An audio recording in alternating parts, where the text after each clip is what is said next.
kuni.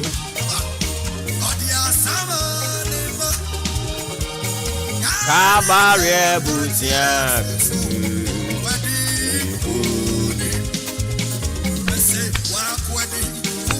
Wedding kunim. Yeah.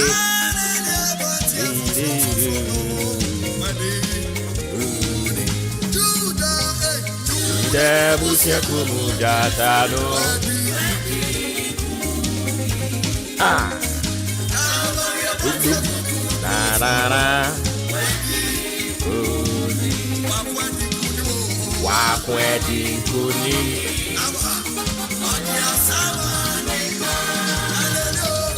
Kabariebu.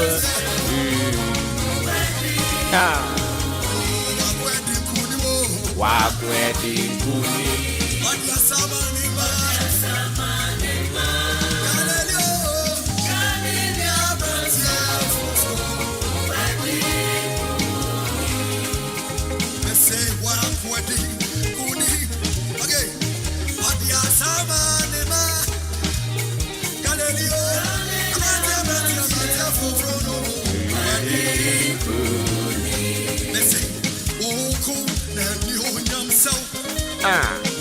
Good and you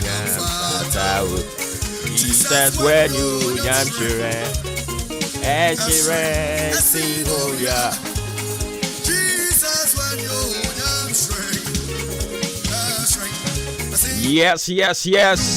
It's another beautiful brand new Thursday morning live on your family favorite radio station Ahenkai 93.3. Brother said we do for God Encountering. We're back on your radio, matching your most authoritative social, political, and current affairs breakfast conversation is airborne. You can tell a friend to tune in to Easton's official biggest breakfast show. And of course, Easton's most syndicated breakfast conversation is airborne. You can tell a friend to tune in and listen to the Thursday edition.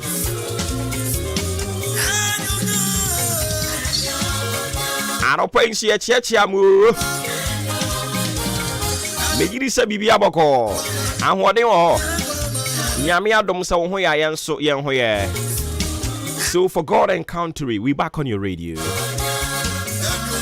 And it feels so good and joy to be back here. Abrabon one here bono. Ebi ni baby ebiem and one you gusa here bono. And I know John the Baptist also man is here for call Jesus Christ who say I on one banana fufro baby. I say I on one banana fufro ni baby ebiem. Abrabon and one you gusa here bono. I don't tifa wa kwan e hye Yehowa nsa na fa wo ho to ne so na nya ni mugidie se eyo no ene obeye ade nyina I don't tie pia free mfie mu ahodo yi anopa ye de yen kwan nyina de hye otiasefo nyankopon ne nsa ye wo gidie se yo no na obeye ode ye beko na obesan de aba asumdwe mu ode ye koye njuma ahodo so. We trust and believe in him. We shall return with praise and worship and thanksgiving. We shall return with testimonies. Come on. Yeah, that was you are yes. So time check. Some 46 minutes into 6 a.m. And of course, today happens to be the 16th day of November 2023. Ya chebo sumi ni mumienu. Asa kra fafa. November so oye hwan yebebu ni mu. Biribi bo bronya. Are you ready?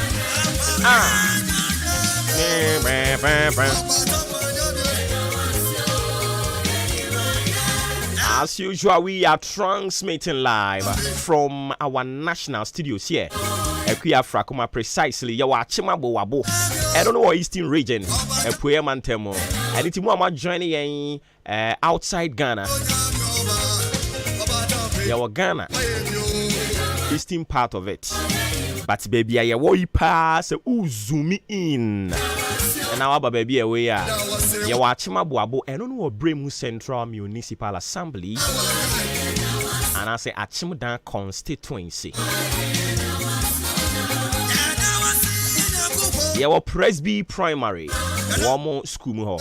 You was thrown no more from. Na a bonundu konua dede. Nyansen ketwa.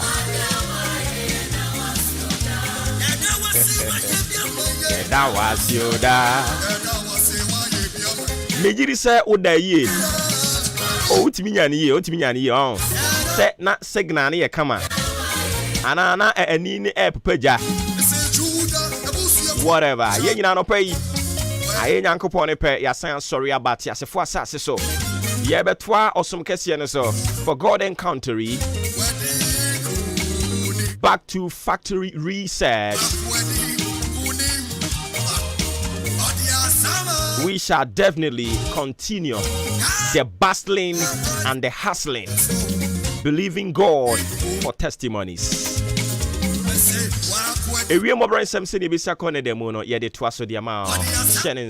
On behalf of the team, Udi Ainkain Kwame Yaboa, Ajumpa Henekufi Mensa, Kobe K, and Abilima, Ofremi Obuoba, Ofuri Amanfo. Aropain so yada say, set what you see and so when ye ebenante. Onyankopon shall be brave. Afi ani je sem ai wo ha na samane wo ha me de bo woni se. Se wa chinchim na wa jato ha se wo betie na one ebenante nti. You have become part and parcel of the covenant we have with God. Apamnimun sem the content of the covenant there. Senior prefect no moti ase o metirichiri ma kire o. Apamnimun sem ne bi ne den. Ka kwanhia yareda ho enimguase abanyamane okra se wo kọ wa meduru. Mesi se wo kan yen ho pa na wo de wakoma edidie ye na chi a wo yesi ka ko hwiase de enya de be your part. It will never be your portion. It will never be your story. Say okra se okọ wa ma meduru adan a card na kwhwe ho. Ene na won kan ho. But wo kan ho nko ade a wo betina ka mu he ebedi afuni ebebu afuni abu afaso wo ho masem sanse ewurade okan ho na sa nyankopon na ye ne wa apam na nije sem ne se yesi wo ye apam korafo eni ti si wo ne ma enya apam a oya na famu de na wagya de aka ne de amayen se mo nso so munye nipa de enipa de ne se enipa de ne se ye bekoso atene ne nwunu na se na ye de na sem no hye yen ne nya ahotoso ne gidie ewo ne nyina mu se oya gye nyankopon oya obenyankopon oya honhon kunkuru nyankopon eni nti eyire so kyire so seden wa brani da so nyina sa no ewurade onwu yen animu ase da ewie mbobre se de besia kore demu me pa chwa no pe o se men kan chro se ade apu amantem ya yahudu bebre no an nsuo no ani e wo fem nsuo no ani wo fem e wo apu amantem ya yahudu bebre no a ani nti ya na wa hye ne nso e de amame o kire se nsuo ni be munu na tonso a ayiremo be nante mu e be yesa de akwa kosi prem to bre Nemom a free no me and san no nine ho econo or say ya dia a real mesha say say te e we puemantem ya yahudu bie me yahudu bie nso de watch say ya dia nsu no ebe petepete Nemom a free anopai kusi awia donko no mienu no or say nsu wo wi mu a puemantem emya yahudu bebre no ano woman sa ebeka and into ya no ahye nso e de mame ewiem obran sam se ne bisa ko ne demu no eno na wadaroma from the Ghana Meteorological Agency woman try kasiem omode abran ayenso so ya bo akiri dia ma Afei no adwane yan ya hye ne nso maache eno ne dwumedie no edin na esi nkonwa se yi a gise no ndubrem ansa na ye be sori akonwa kase so dwumedie nyame nko a mpanimfo aka ho yabobo mu nyina edin top notch production team in town omoka ho ene edi dwumedie de ebrel ifrit sabri akopem sa no pa no ndu ebebo maache ene dwumedie no edin enti yamo ache de enkomo bie wo ho no itimi ene odi mamu ache mamu akwaba ensan famra show ni so Ghana adisie oboba opore amanfo emamo ache edeba ahinkan 93.3 FM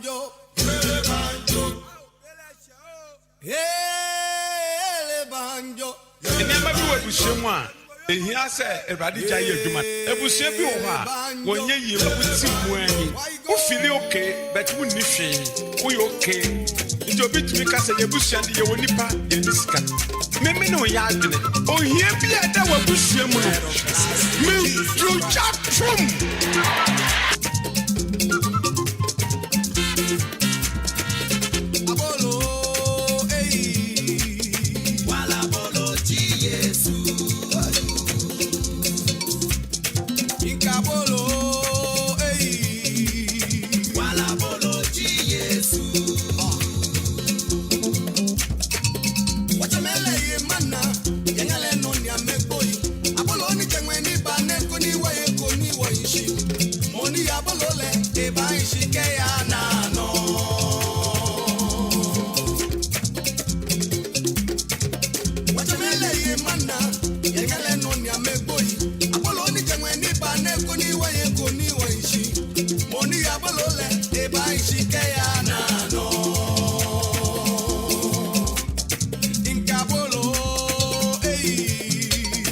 Wala bolo di Yesu Aba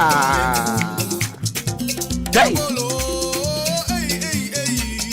Wala bolo di Yesu Ike Okay Aba Aha Okay Eba shikaya na no Esa kala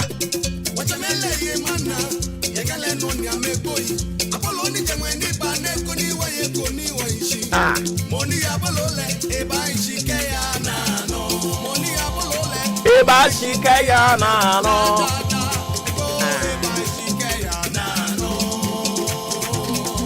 Hey hey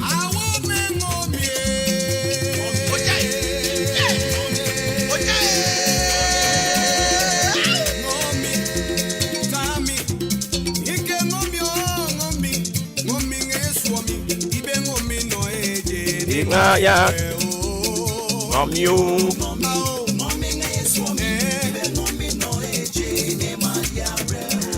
Okay I don't see amra 7 so na fe fan to asom fama and I know Jordan ye dia asem kronkron e de eba ye to aso nya ka ho asem ene dey we have some 5 minutes to do that and then we pave way for the sports team to take over.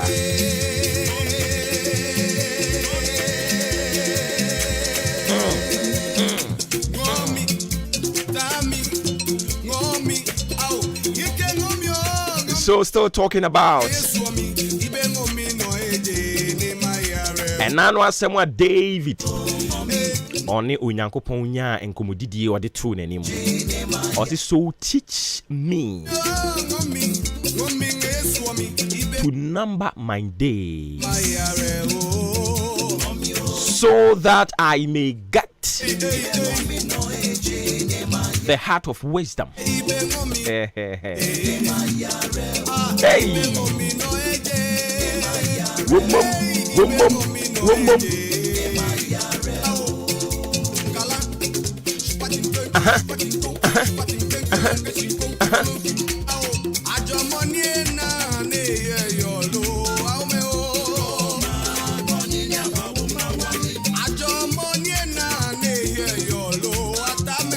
Goma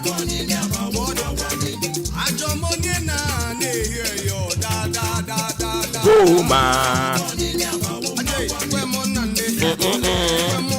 Da da da. Di di di. Ah. Di da.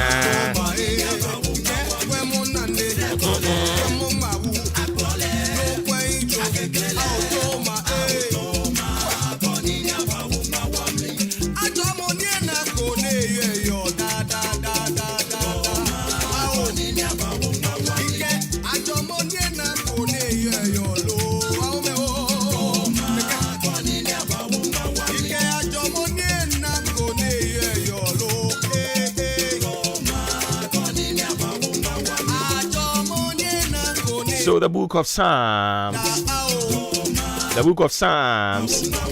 chapter 90, you can count from the 1 to 12, and I read, I say, Lord, thou hast been our dwelling place in all generations, before the mountains were brought forth, or ever thou hadst formed the earth and the world, even from everlasting to everlasting, thou art God.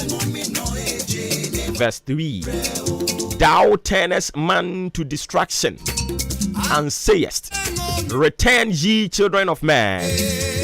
Verse 4, for 1,000 years in thy sight are but as yesterday, when it is past, and as a watch in the night. Verse 5, thou carriest them away as with a flood, they are as a sleep. In the morning they are like grass which groweth up. Verse 6, in the morning it flourisheth and groweth up, in the evening it is cut down and withered. Verse 7, for we are consumed by thy anger, and by thy wrath are we troubled. Verse 8, thou hast set our iniquities before thee, our secret sins in the light of thy countenance. Verse 9, for all our days are passed away in thy wrath. We spend our years as a tale that is told. Verse 10, the days of our years are 60 years and 10, and if by reason of strength they be 40 years, yet is their strength labor and sorrow, for it is soon cut off, and we fly away. Verse 11, who knoweth the power of thy anger, even according to thy fear, so is thy wrath. And the verse 12, baby a semona e wono, and I say baby a semoni nyina fapem no gina no. Also, so teach us to number our days, that we may apply our hearts unto wisdom. So teach us to number our days, that we may apply our hearts unto wisdom. Odum say decisions bebre wo hono mo a wo make you take because of say onhye dan hunu say tumi ene enkwa ni nyina wa awurade ensam nti no onkasa ye nyina ye me anamuntu awutu nyina ye me but hunu say enne na awurade dia ma wo no, it could be say enene o last day on earth, and into decision be a ube take, you have to make sure say it will inure to your own benefit. Ebe bua wo ankasa e wo say utumi ka kire wo say enena me wo, today I have, tomorrow I have not, therefore I will make judicious use of the day, which is today. I was say eneda na me mamfa so eba so. And now no David epe say oma wone me etiase me ka kire wo say teach us to number our days. Kire ye na aka no enye so person kire say ubedi 20 years. Now 20 years no atwa mu 5 intaka 15 no. But na David per se abri bia no onyankopon kakai no e ma ne hunu say oyo kwantuni enti say anamuntu bi wo a wo tu a ebetietia awurade anim ebe kyerɛ sɛ ɔno no ɔnyɛ ɔkwantuni biem ɔyɛ ne ho obi a wakɔ baabi na n'ani agye ɛne nti yɛfrɛ no sɛ korɔbiani agyeɛ na ɔsrɛ Awurade sɛ mɛma ne werɛ mfi ne ho da sɛ ɔtu anamon bi saa Awurade nhwɛ na ɔntwe n'adwen ɛnsɛ nsi so sɛ wotwam kɛkɛ asase so ɛnyɛ wo tenabea ɛne nti ɛnwɔ sɛ woni nipa enya asɛm a de kokosi wo wudam ɛnwɔ sɛ woni obi enya amane a de kokosi wo wudam ɛwɔ sɛ wototo wo nneɛma na ututu wanamon sɛ ɔkwantuni ɛne nti na David ɛka nyinaa ne sɛ Awurade sɛ me wire ɛyɛ afi me ho a ɛyɛ ama me nhunu sɛ memfiri asase so mefiri baabi na me baayɛ na sɛ me madwen ɛne mani kɔ so sɛ memfiri ha mefiri baabi na me baayɛ a ɛbɛma anamon a metu nyinaa no mede nyansa ɛbɛto ho ɔsɛ dɛn ɛbɛma anamon a metu nyinaa no mede nyansa ɛbɛto ho ɛbɛboa me ama me apply wisdom in all my doings ade nyinaa mu no made yɛ nyinaa mu no sɛ wotwe m'adwen si so na ɔma me hunu sɛ I am but just a passerby ɛbɛboa me ama matutu m'anamon ɛde asi deɛ kron ɛne neɛyɛ ɔsɛ so teach us to number our days. So teach us to realize that we are just passing by this earth. This is not our forever dwelling place. Nti boa yen na kyerɛ yen yen na aka wɔ asase so yen na aka wɔ asase so no sɛ yen ka kaifo yen kasa mu yen ka kaifo yen atare hyem yen ka kaifo ye duane diem ye ka kaifo ya nam ntuom ma yen hunu sɛ ye ahohoɔ ene amanfrafo asase so nye ye tenabea ye kɔtena wɔn mo da eni awieye no ene ɔsoro na obi a ɔkɔ soro de ɔyɛ na ne nneɛma sɛ obi a ɔtu kwan akɔ soro enti sɛ ye korɔbiani agye a Awurade ɛyɛ aboya betiri ne kayen ɛna anu asɛm a David no pɛso kan anyina no sɛ anopa yi ma me bi behunu sɛ asase yi wɔ mfiri so ɛne nti adwapade a wɔpere anyina no ɛyɛ na emom sɛ ɔpiri nya sɛ adwapade ni nyina na nadwen ama so sɛ ɔmfiri asase so ɛne nti anamontu a wɔtu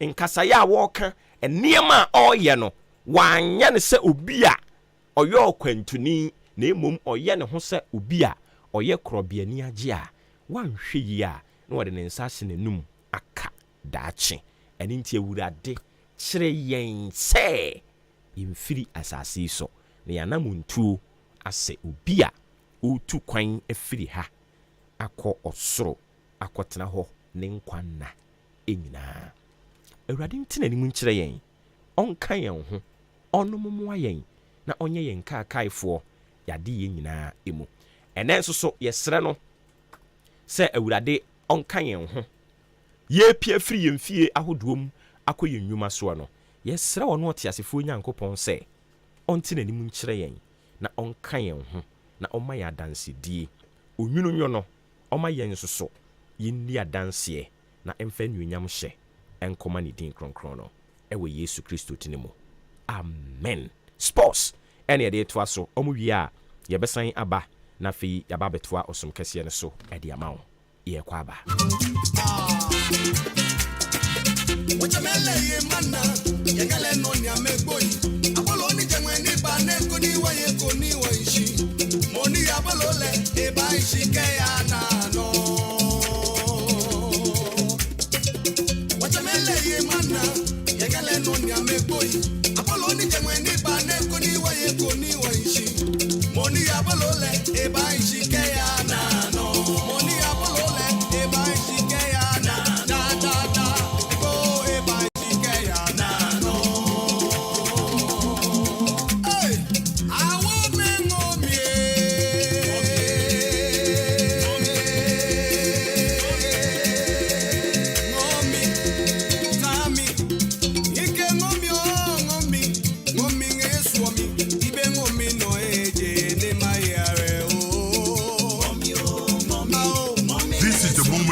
Ladies and gentlemen, it's sports time!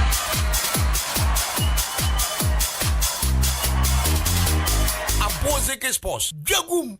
Arisimamba Ghana mamba na no pay yema munyina kwa ba sonku biwe Embrahim kan 93.3 so ya chances na dan na yena no agudie mu nsem na yedi Asia midin ade Yoshua kwa bana Jenem Yosef G obetene kan me emphasize da Emma Jubilee Hospital aso aseme da agudie mu nsem enso ebro yare bia attitude bia na fabre na afie ngina so ehwe no bibia so enkoye emfa Emma outpatient service ne yebi sanso inpatient service no yebi kama enso edi amount laboratory honum ti lab bia pese ye bia no oba ye ne kama enso edi amount pharmacy ne enso aba edura wo pato bia no bonye bi enso ato ho antenatal care no hodima ema na mafo afuru no ebe nei nyinsen unyo hobby edi fa ho a oba ye so no one time edi amount postnatal care no so hodima ema na mawo wien enkola ni weight no enye enhyeda enkoye sa omunyi mu no ayekono fikondo ene ekona nima na banachi fo asembe na fie manche chire na oba no so enyi engina brane ahodimo na bibia enko kama theater hodum se surgery na operation bi na pese wo ya ye ne kama de mawa hobia enso embechi maternity no so ye bi Jubilee Hospital afi ultrasound ene electrocardiogram machine enso aba we ni scan bia bi enedi etwa amao mamanya prostate mamafo afro mamodun so mere na moba na fi scan etwa bi kama enso edi amamo cancer hodum tinei se assembly chire wadwen so yare bi etete untime ndi hu nkomo enchire unua ode bedan kanso ni tina omohwe aka ama machire enso aidin wani ina ohwa dia unhu ade benwa unhu ewachire unhu misre wanhwe ntu asentemo china bi no hokese pa na de ebru fa bedan iconic and fide ahyemu ma no na fi yensa woni yare nyina enso emfa ema dental clinic ne enso aba opese utu sen opese nin u place usen no aye college enei opese o polish be white ni yan oba ye ne kama enso edema kaka na etete wa bre na fi emfa dental clinic no enso ano emfa ema diabetes na fi hypertension for no so ne fi no pa bia no enchechere ekoso edema mo kantin wo ho se bia wo dwum wo fie na pedu na pomduom enso atodi abepiem Jubilee Hospital ye kantin no se oba nakita insurance yebeje na yahwe uye uhwe chia kwan odan bobo road ya so amantra bridge ne so ehonum enewo 0244575799 0244575799 ana 0241784645 na one Jubilee Hospital enso edi enkomo admission ekoso ewo St Andrew Senior High busy resource aba oya wofo na pese odo ba no SHS nteti ase baby a okwa obetwo no one time etwema hobia enso embechire dia eno any St Andrew Senior High me pacho baby a ufi eba bia no papa ada adwen esuade ye ama nei na exam de no du a onso watwo atwa ma bibia nso akokama edi amount ebia oba no so no SHS 2 na se 3 obeso betwa so honoma san hihye no so eguso ekoso classes eguso ekoso general art ye afa business home economics agric science general science ni visual art nanom ye ewo St Andrew Senior High ye asinfosu ye na Rich FM in our one compound number 0244 696911 0244696911 and 0207891004 0207891004 na oni edi enkomo Festus Enterprise ema yemfie me adwuma mu enso ayede me pacho wo fie so mebusuafo eni eka fie adwuma mu so no enso mo adwuma efo no enso eni eka adwuma mu anuti no kopiem Festus Enterprise akata fi koje decoder eni eda hopa se multi TV DSTV Star Times Canal Plus and say HD Plus kobo ni bi na pese uyuso ni nyina no Star Times EDB aba ni bono so e from ya kachipe na oba wonya satellite na fi terrestrial decoders a eni eda ho no ma enya asem kotoa afi bia odo TV na ope Hisense Asano LG and Samsung na no Festus EDB aba wo TV 1 month ebi aba Samsung decoder stand so no ebi ho afi remote na opa to say decoder de na say TV de no ni nyina na Festus EDB aba ejuma ko bi na ubie office bi na ubie ankrankran wo fie na pese di AC enso eboma Festus edi AC no na se brand biabi enso be pim na kache bonye bi no ato na bibia nso akoyi edi ama ebia wo bi da na mum fort aba ho opese o siesia for fort no be danye na afie nsiesie ma wa ohabia enso embe chire bio yene eye ochumsi sport no na ebo nhwene mpempen de ye fe Nanes Palace yesan so eben Shell Filling Station no ewo achim odan 0244 515849 0244 515849 and 0269 305 785 na on Festus Enterprise edi enkoma Ramen Barbering Saloon ba be ma peso youth no bia ko edi ma dia kopiem Ramen Barbering Saloon ten haircut biabi ye be ne kama enso edi amao achim dan Roman Junction yenum sa sentim snifie no ebe ho pe ababobon pa Junction ya so ye ne fiti shop no na ebo nhwenim 0208400859 and 0552716777 na oni Ramen enso edi enkomo na bibia akofan edi ama Raymond Aseteruat na fe Benito Mauli e produce show no. Yes, na send down pay enfamo enhyase enfemfi World Cup qualifiers say Nyankopon e adoma etoto dwana na sendra game no ekokɔhyase ne kopiem na sesei ena ekowie Equatorial Guinea transfer boeka na ba ko Namibia entumi antiri Rwanda transfer amantumi anshebi Zimbabwe enso entumi anshebi DR Congo boeka na mienu ema Mauritania entumi antie Karema Dabraka amaya efene Ethiopia transfer amantumi anshebi Sierra Leone enso entumi anshebi Nyankopon ayadoma yetwaso Botswana etnafi oni Mozambique eboni Burundi etnafi ene Gambia enso abo Algeria etnafi enenumre oni Somalia enso ebo Egypt etnafi ene Djibouti edi aboni Gabon etnafi oni Kenya ena ebo Ethiopia Nigeria enso ebo Lesotho ene enumre Sudan etnafi kwasi apia ne team no oni Togo ena ebo Africa Vet enso etnafi oni Angola eboni Yegusu ejina aye national duties a ye kan aye World Cup qualify no asem no ochina na the Black Stars of Ghana enso game no baso Kumasi Baba Yara Sports Stadium wey 2026 FIFA World Cup Mexico Canada and USA na eji edesom na so ochina Ghana Black Stars and Madagascar enso edi eboni aye 4 o'clock na sa dwumade no enso etofom Kumasi Baba Yara Sports Stadium afedo ni chema na se Tuesday Comoros enso betena fi na on Black Stars of Ghana enso ed aboni sa game no enso ebe 7 o'clock e Molini Stadium Comoros na dum say ade Ghana Black Stars head coach Christopher Hilton etonsa ed for 25 players o ma be gym na for 2 games o ma ball na be bian so akoy ed ama Ghana emumienu de o ma ntimi amba Kamadin Suleiman second ma Southampton Abranten ntimi amba Sanso Abdul Momin enso esi akanema Rayo Barkano Abranten so ntimi amba enumu na communications director Edema Ghana Football Association Mr. Henry Asante Chum echechema the contest are 2 players wey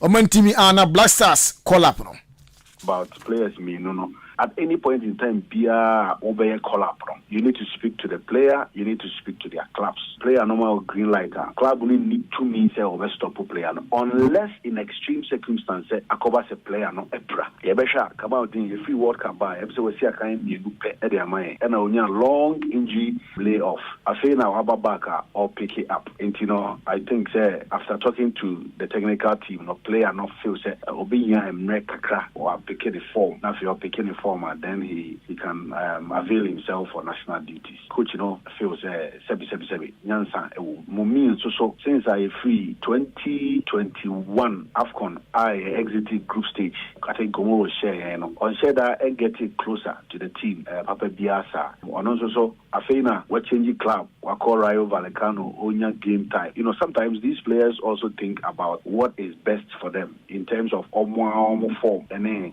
some other factors. In the also said he will need some time to put himself together. Now for Oba Black Stars, I only say he fully deserves to fight for a place and not only come because or added to the numbers. And you know, we needed to excuse them, which is why immediately you pay replacement we Kasamafo Edema Ghana Football Association Hearing Asante Chum. Yanani emfrio na fe yempemu ewo MTN FA Cup nso aso ye Endra ena se kopiem adro no etodwa we a run of 64 na okopiem na sei ena se draw no esi ekoye Steelers eboboboku a ye fe ne Karula United Young Apostle enso ebo Victory Club eye Warriors for ena se omukwohia Bechem United Nyankopon ya adoma amne DBB United for ena ebebobo for quarter no enso enya draw no ese Suyan for Oxford ena omnomo enso ebo Aduana Stars ebo kumtiasium game ni de anoba dinye pa Kumasi Santoroko enya Nations FC a omono ebesanso abo atemda Kotokuru agboboko no enso enya Swedro Oblasa omono ena ebo Kotoku ena ebo home afi Upima Sky FC ena Samates enso ebebo ni Dreams FC enya boboko afansu subribi ena so omono ebo Heart of Folk enya Nania FC a anano ada ameti Kotoku bona kanaba kwa amantumi ante afi Great Olympics ena Golden Kicks ena ebo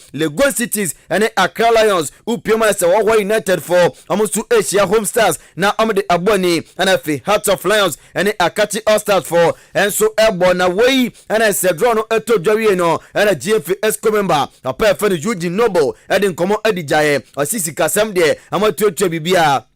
And so Adama clubs ne dada prelims no sika so mutwe na de obia ensaka eniti eno anomdi remu run of 64 osi enche bia na fe date de bo games no ene venues de bo no enso ba betodwa Nyankopon ya adoma 88 it's a Tuesday ebe na what Nyankopon adom venues ni nyina ya ready Kotokoni Nations which is the big one Krakapa Nyankopon adom be bo kuma I think another local derby which is interesting, Division 1, Young Apostles, Victory Club Warriors, and also apart from that, we have other interesting features like Sky FC Samatex, which is another cracker. The prelims, no, Nyanko Padum, Tia will be before he started prelims, no, and the same will now apply for run of 64, no, you better make sure Tia will be before we start the run of 64.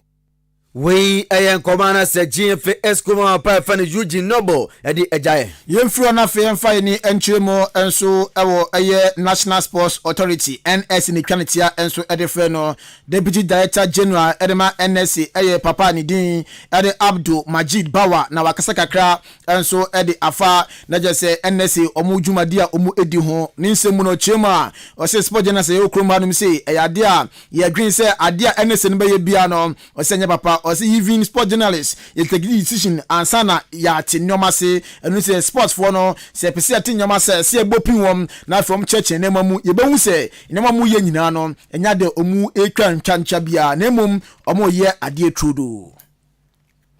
If they understand the magnitude of our mandate and the resources available for us, they will not be saying what they are saying.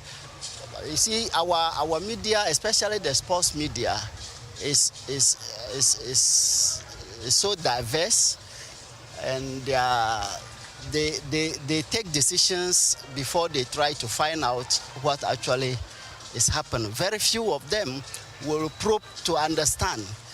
So if you don't understand what we are doing, what is going on between the various institutions, and then because everybody loves football, and then because everybody loves football, they don't make mistake, or whatever they do is correct. Whatever we do is wrong. I think if you come to understand, your perception about what we do will change. We are not saying that we don't make mistake or everything is okay with us. No, we are human beings, so we will make mistake. But I do not think that such is the way to go. We are working for the state. They are also working for the state. So we need to collaborate. Intiwei Deputy Director General Edema National Sports Authority Abdul Majid Bawa. Yanda ni free wani kopyemu enso our legendary papa FN Mohamed Polo Swasoye wadi nkoma akra edeja endano pay no se Ghana football ne de atete apansam dane dai betena se ne ka ho asem ye Blasters ya enkoye ana 17 enkoye ana 20 ya enkoye bibia enso agene nsem no se ebekoye pade a eye practically NSA di wuramu ebetumi aya niema no ma bia enso akoye ne nja tiari nkrofo twotwo nkrofo agu nkrata so na dada se ne de enkobaw ena se entumi emboa na betumi asiesie football no na ebia akoyi enhyase enso emfemfiri eya scratch enso enhyase emfemfiri ase ho na ensiesie no na fei enhyase ni yie dia ene awie no so betumi akowie yie ama ebia akoyi yentie enso Mohamed Polo edi ejaye. Your football, there is a problem. It's a way to go about it, and it's practical. It's not theory. We have to raise them because that is where we do. It's development. Where we develop a team, the players in a club side, and your national team. It is the quality of our development. And development, and your grassroots, from grassroots, academy. We enkomana se Mohamed Polo ede ajay ende anopai Jempiemo awo achim odan Kotokuro as boboko nu bekaya season eba be hyase no na chema lens for asemabodu ebe ka kire say 2 coaches bako fi Portugal bako fi Brazil ombe so boboko efe no Kotokuro as na fe division na kontu no omne etu no kama then so games ahodo nye ye hu se ne sabofo no omte bencha omoye dwuma de ma achim dan Kotokuro as enumu na communications director edema achim dan Kotokuro as Mr. Eric Okatachi Afrifa esu ne bedi nkomo kakra wa hanom echeche mu adi krontia na sa coaches no omo antibet na for decision omo take after these 2 coaches.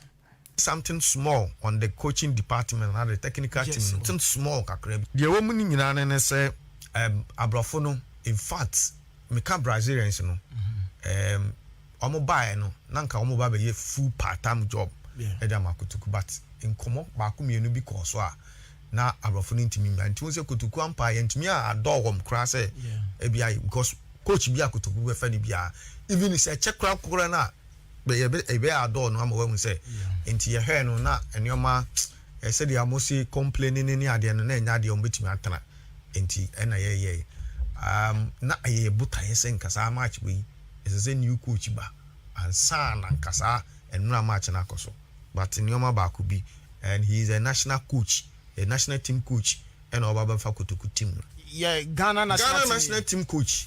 All right. And Obaba Fakutuku, and definitely and now China. You reach me outdoor coach in our started national team coach. Ghana national team coach. Wow. And at 20 and I say, some candia now do any Enti wei ayan chechemu a Monday no Okatachi Afrifa enso edijayen ewofie ha. Still Kotoku ene ejina de na senkomo efu no enso eba na no da ene beto Jose Kotoku ene NHIS4 enso akonakra da isera makom ntoma na bom se twe e ma se kopiem kohwe Kotoku game a na insurance no ya renew e de ama okama na no ene se manager ono ene da tim da de na no papa e fan Mr. Benjamin Bedin enso de nkoma aka e de eja ose ene kura trodododo o kopiem e so mni Kotoku adwuma ne de omgusu amobbo anesa na enye se ebia Premier League nim enu nti ena omno ekamtuma edebo mo na si Kotoku ekwa relegation de ba still omno eguso eye adwuma contract NDK ene Kotoku Royals SI no edaswa ewo na a 5-year contract nti and I'm saying yeah contract sponsorship NHIS the more for the next 5 years nti contract and that's on program in Okazano aka 4 years na yene Kotoku Royals in 24 in Sawoso nti nyame adoma supporters omo beba for stadium ho aba behwe ball ni nyina bi no obi bi obebia no ye be renew so ani pa no ne health insurance ama the free yen genetic bia nti se omo eba omo fa omo national health insurance embra nti se ne card ne wu a oba onfa mbra na yebese ya omo fa omo Ghana card enka omo health insurance no ye be link e amom we eyenkoma na se Mr. Benjamin Bedin ede ejaye Barama Kamoko dodo na fe ni Buko Mbanku o Ghana professional boxer na papa no de nkomo kakra enso ejaye o chema sisi a boxing mu de odi nku nkaka nyina eguo na nyade a obekoso ayo boxer bio wa retire efi boxing mu na sisi a bibi odi nani eje no enso a movie anase concert party opeso yi asesem o social media no so na afi amanfo nso enya bi esere na bibia kokama ede momo ebisanse na wo se why professional boxer obetima coach osi dabi ono no ne koko eha ne pa ntinse bia o coachu na ya wadwen se why mistake o catch na bedi na tema anhwa no wakun enso atwonum enu ntino coach de odisi yan ma na emom ogusu anie no obobo no na afi concert party wawuram na bibia nso akoyi our mama 7 omunyina omye boxers c'est ça me training yes me small concert party ama Last time I saw me and do little. Sisana me shoes. Small. Few artists small. My boss in the area, you know. I'm through the tarot already. I'm 46 years old. I'm grown. At the same time, my children also fight. Abuka Muku and Mustafa Kamuku. Tilapia and IBF. They are fighting. Some boys near 70. Everybody boss. Boss in there. I know boss. I'm bossing ambassador of the country. But if I be the coach, you know the boys are not respect the big boys in the country. So if I train you, I see your mistake and I teach you, maybe you can insult me. I'm also good at art. You understand? Also, I don't want to be a coach. Just they ask my film and a comedian for Facebook. They go some shows. My community only bossing fishing and football. I want to work with we know over there. If you are no footballer, you are a bosser or you can be a fisherman. Ejiwe Berma Kamoko Bukom Banku and Yanko Kofon Grosso na Yanshasi FMV the third edition of the CAF Women's Champions League in Emu semi-final no and games minuna and so Ebaso na Ghana Yantiasem there it say Ampem Dakwan omo any CS Casablanca Mano omri Ebonia game no end 2-2 yede penalty sheshe so na Ampem Dakwan elusu 5-3 ameneri munu kasedi omo Afrima omo ntime progress anko menu Mamelodi Sundowns Mano etna se as far Bomekani Bakwa, as far Antim Anti, and 3rd and 4th on 18th November, Saturday, 8 p.m. As far any Ampem Dakwane, the Ebony, National Final on November 19th. 2023 8 p.m. Sunday Mamelodi Sundowns omo any CS Casablanca na di Erwin Tamso yenda ni enko World Cup and 17 so games out don be brina and say atoja na no say tournament no etoja ewo Indonesia na ndra okopra Mexico ehye kanemi no ema Venezuela enso ehye mienu New Zealand ebo Canada ko Germany enso ehye miensa USA ehye mienu ema Burkina Faso enso ete kanemi ba ko France ehye 1 South Korea enso edumi anti and the game set to Jano Ecuador etnafi on Panama ebo Morocco etnafi on Indonesia and so ebo Canada etnafi and Mali abo anafi Uzbekistan etnafi and Spain abani Euro qualifies no Israel and Switzerland equity game no end 1-1 and games ahudona and so ebaso Azerbaijan and Sweden bebo Bulgaria and Hungary bebo Cyprus and Spain Estonia and so etnasna on Austria at the Iron Times Georgia and Scotland Liechtenstein etnafi na on Portugal at the Aboni Luxembourg and so etnafi on Bosnia and Herzegovina and so ebo Montenegro and Lithuania ebo na Slovakia and Iceland at the Aboni Brazil head coach Fernando Dennis Odinkomaka and so Diaja was a branch Fene Gebre Jesus no kopioma na Sabrantano ofi Arsenal kopiemo Brazil so no next we plan so say nkomo de other tudwa was a branch egusu training likely some games are omebonna no Abrantano betuma ginama siakan Edema Brazil national team no and China Ghana yanti asem de Rafael Dwamina enso etwahwe wo park so a ofiri mu heart attack hu sensem yamu na reporter yensa akanse adewe emse Africa fon panya de kotwa former Zimbabwe goalkeeper din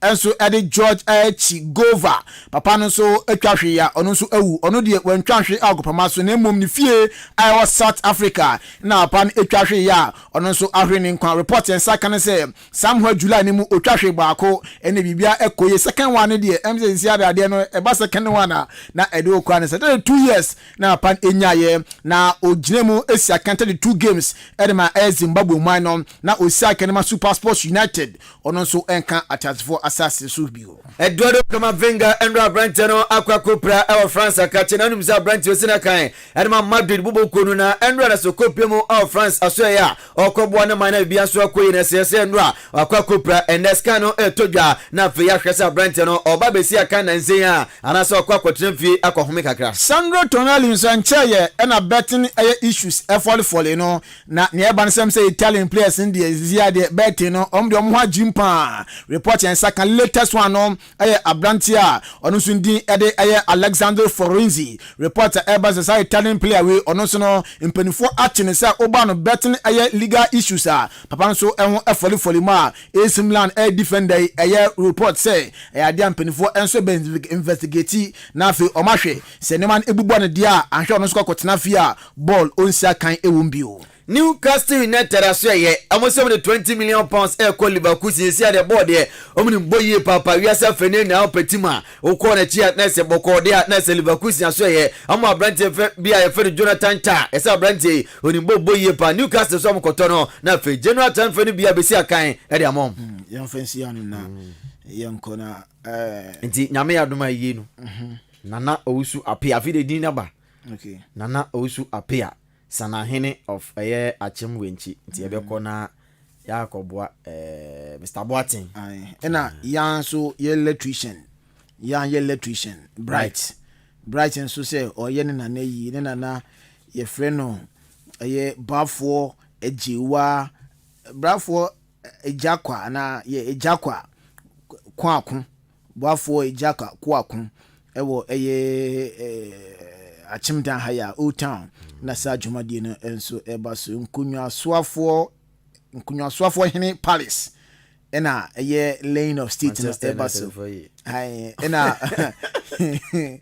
Achim dan so eye Old Funeral Grounds onum na dwumadie no enso eba so na fi Sunday 19th November eno nso aye Thanksgiving ewo Old Town Methodist Church na bibia nso akoyi ehodum ti yan electrician na ese Bright enso nkoma odi abejaye no ena we nso die no teacher ni ya sports yi redeemer so mama so em say December no year next month into the influence and so you see next month man afia prepare them and you see na fi captain in the morning and so across me the Joshua Kwabena Jenemy Joseph Fajiri otene kan Raymond Aseteru at na fi Benito Mauli and so Boashu no over for them manfo over to you.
Adisiye obuoba ofore amanfo emamo ache edeba ahinkan 93.3 FM.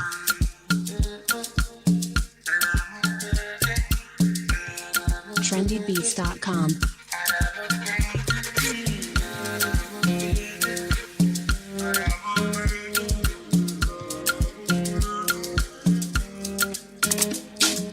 Feel like I'm stuck in a maze, looking for the wrong one again. Because I'm searching again. Even though I fuck with your ways, even though your body they crazy, no be for me. Maybe I'm unlucky again. The car got my healer. Oh, another one for my nigga. I'ma just call my dealer, my dealer. Liquor, I'ma got my healer. Oh, another one for my nigga. I'ma just call my dealer, my dealer.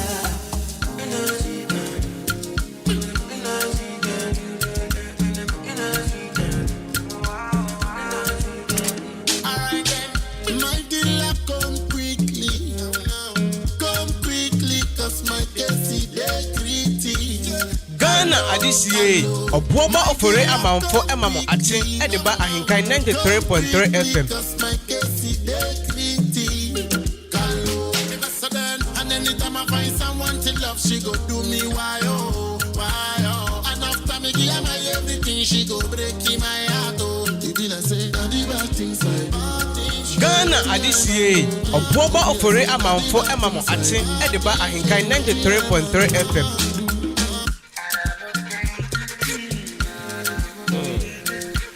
Okay, I'm faster than confirm the sports team. Joshua Kwabena, Janine, Kofi, Ejiri, AJ, Feel like I'm stuck in a maze. and Ben Mawuli. Wrong one again. Wrong Some 37 minutes after 7. Yeah, do my CB. I feel now the fidi na to Hana Moyana Washen and so I'm say a matching. body they craze. No before. I don't need you made anything. I'm unlucky again. Liquor, I'ma got my healer. Oh, another one for my nigga. So a very good morning going out to you. I see a friend was saying, Damte Beatrice. Damte Beatrice said, good morning, Oboba. I like the way you do in your program. Yeah, that's a God bless you. Beatrice. Also, a chim or da.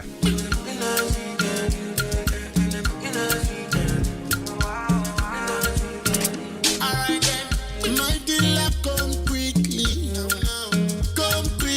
cause my case is critical. Hello, my dealer come quickly, cause my case is critical. Okay, Tinen Raya Wawada. Yes, science to be Emfa Emao Mavis Afram of the Ghana Immigration Service. Happy belated birthday going out to you.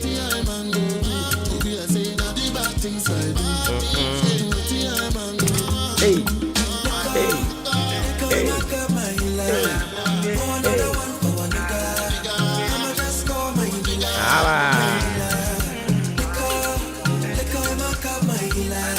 Chairman Anope Chechao Gabriel Edu Asante Gabriel Yamokani Gabriel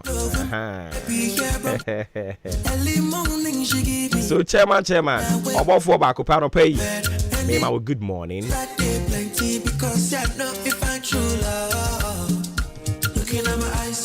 Hey.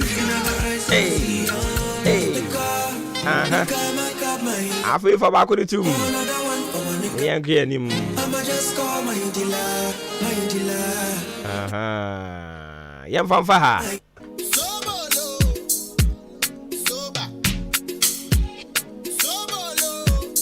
I said, hey, young Quay, can be him.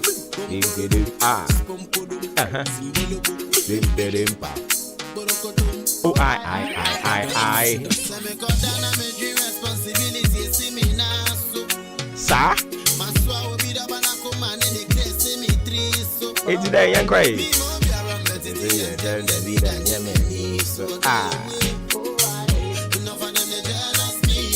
Also, hey. Okay.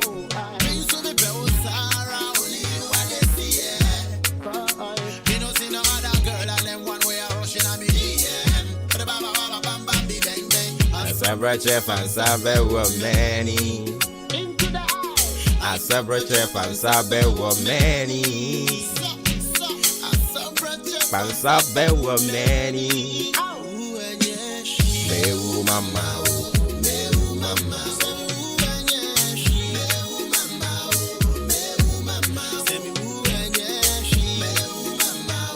With that,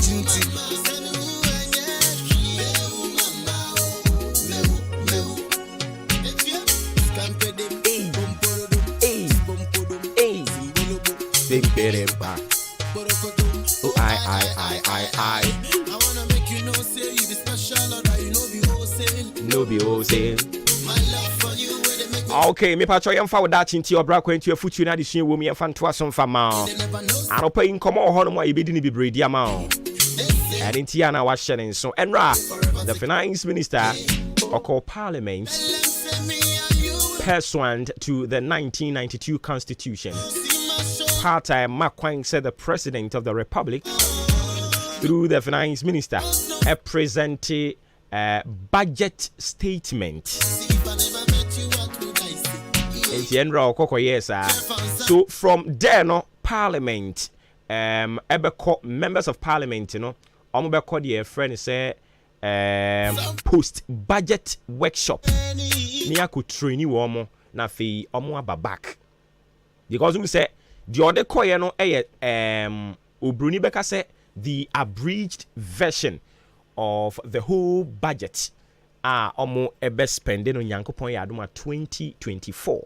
Intina was say momo koko jentete no no mo back afe ne ye beko sector by sector inti ye fa to say bia Ministry of Roads and Highways wo no budget ye de ma wo anase sika yitwa ko ho no I was a committee on roads and highways no ekoko tena ase na omo fa no besepani kuru na haban omo tase ne banyansafuom so that say inti ebi omo yitwa 20,000 de ma wo omo de we kwa ha omo de we raha eno ne ye frɛ no appropriation stage inti omo be kwa kotena ase na omo edi nkomo no from then and then omo nyina wia ya gege atum kakra we ya nyintum we ya beje atum we ya nyintum we ya beje atum omo wia ansana assign aba plenary in hono any the chamber na nkasa afi omo yansan aba be debate omo be debate kakra and then if I was so omo gitumu a omo ahwe ade atum enti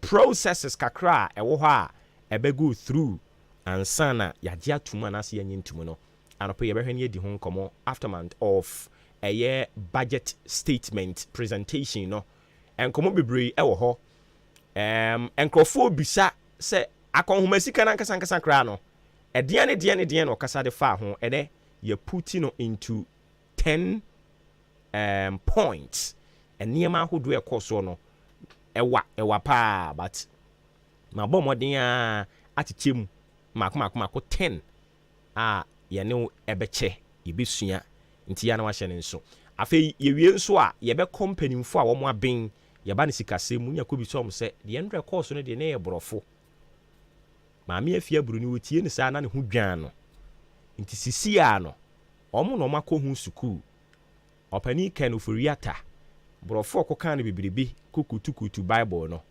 then wo pese wo kyere na mpanimfo nso so atumi akyerɛkyerɛ mu kama edi amayen eni ntia kon homa sika no e course enra e ho nkomodie course enra no so pese wo te ase yie pa de ampacho enyi fidie ni mfiri ha wo te ka yi mu a you can trust say ye betumi akyerɛkyerɛ mu ama wo so atumi ate wo ho ase or the new taxes by and now one new taxes bi ama ebi no so the tax relief bi di aba no kre and I say no kre wo te ka yi mu a mepacho ye be kyerɛkyerɛ mu ye be ba yankasa kasa mu no atimi ate ase yie na mom ba bia yaduru sisi a ne de ye konya kwakofa wo da chinti obra kwantu afutu na de sun wo mu e de ama o wi a na ya to aso into opani a ye krado a obetimi ashuti na fe ye de ato aso kama wo da chinti anope wo da chinti de de nam yesi delight yourself in the Lord and he will give you the desires of your heart.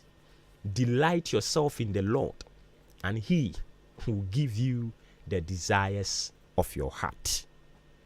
Delight yourself in the Lord and he will give you the desires of your heart. Brofo, if I'm right, I'm saying the way. She anopa yi ena aka ene November ne de to so edunsia. Enka November de beba wiye na fe yewura bronya bosome no emu.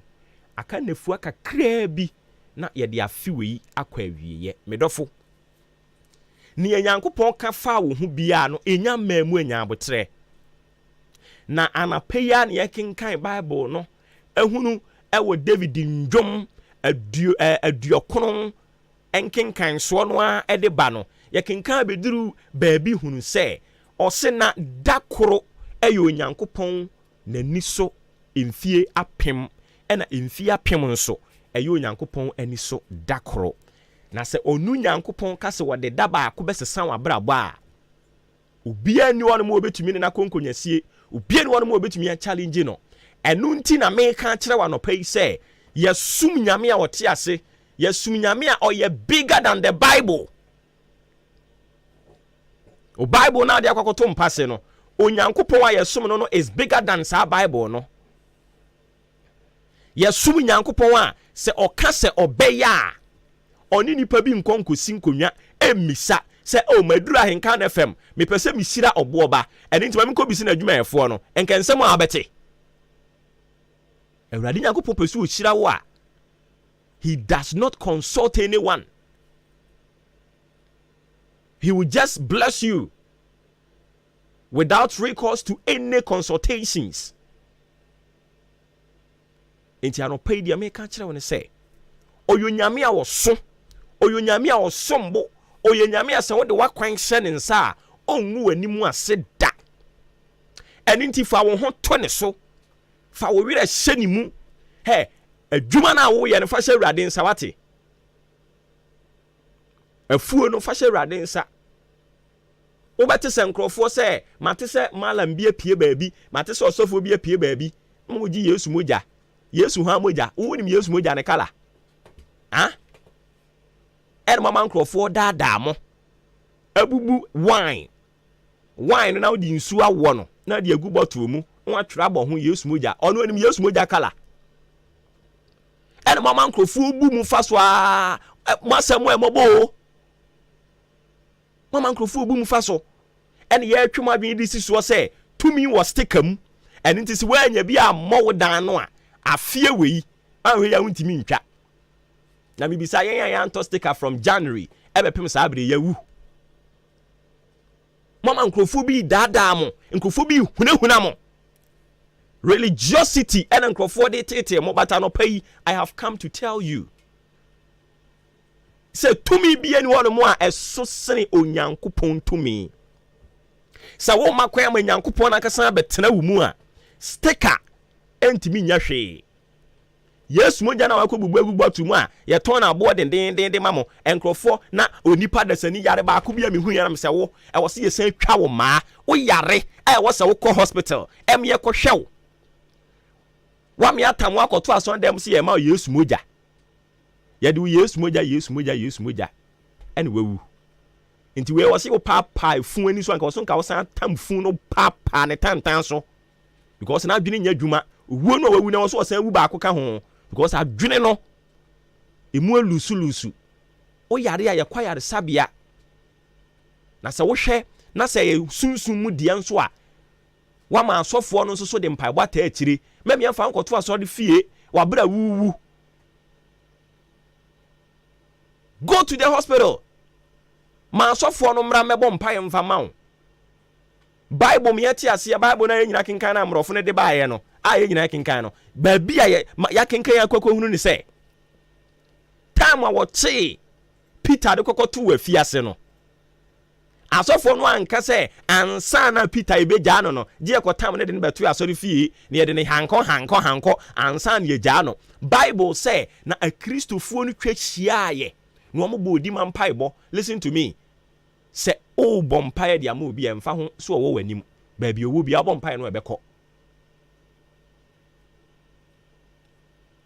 we should make use of the power we have, and then by virtue of you being a child of God no so na wona wagi ni di ye no oma wontumi listen by virtue say wo gi Nyankopɔn die wo ba be ye ne ba enye ne ba keke wasama utumi ose na won a wagi Awurade ni di ye no oma wontumi nso meyo Nyankopɔn ma enti memmo obi mfa Yesu moja na da wo se no ne betimi am wanyi ache oboa business no oye no awose Ghana Revenue Authority mo hyase mo kokɔ nsɔre ne so omo eye business ton Yesu moja atadwen ewo fufuo ka banku ni nyina no awose mo hyase agye omo to omu gu nyame adwuma nanimu ase na enya nwanwa because Bible no aka to ho so ebre ne bekwa wi asa ne man nyina behu ne yeton Yesu moja ne yeton hwan moja yeton osoro abofo moja tisi aka Nyankopon moja ti yeton Yesu moja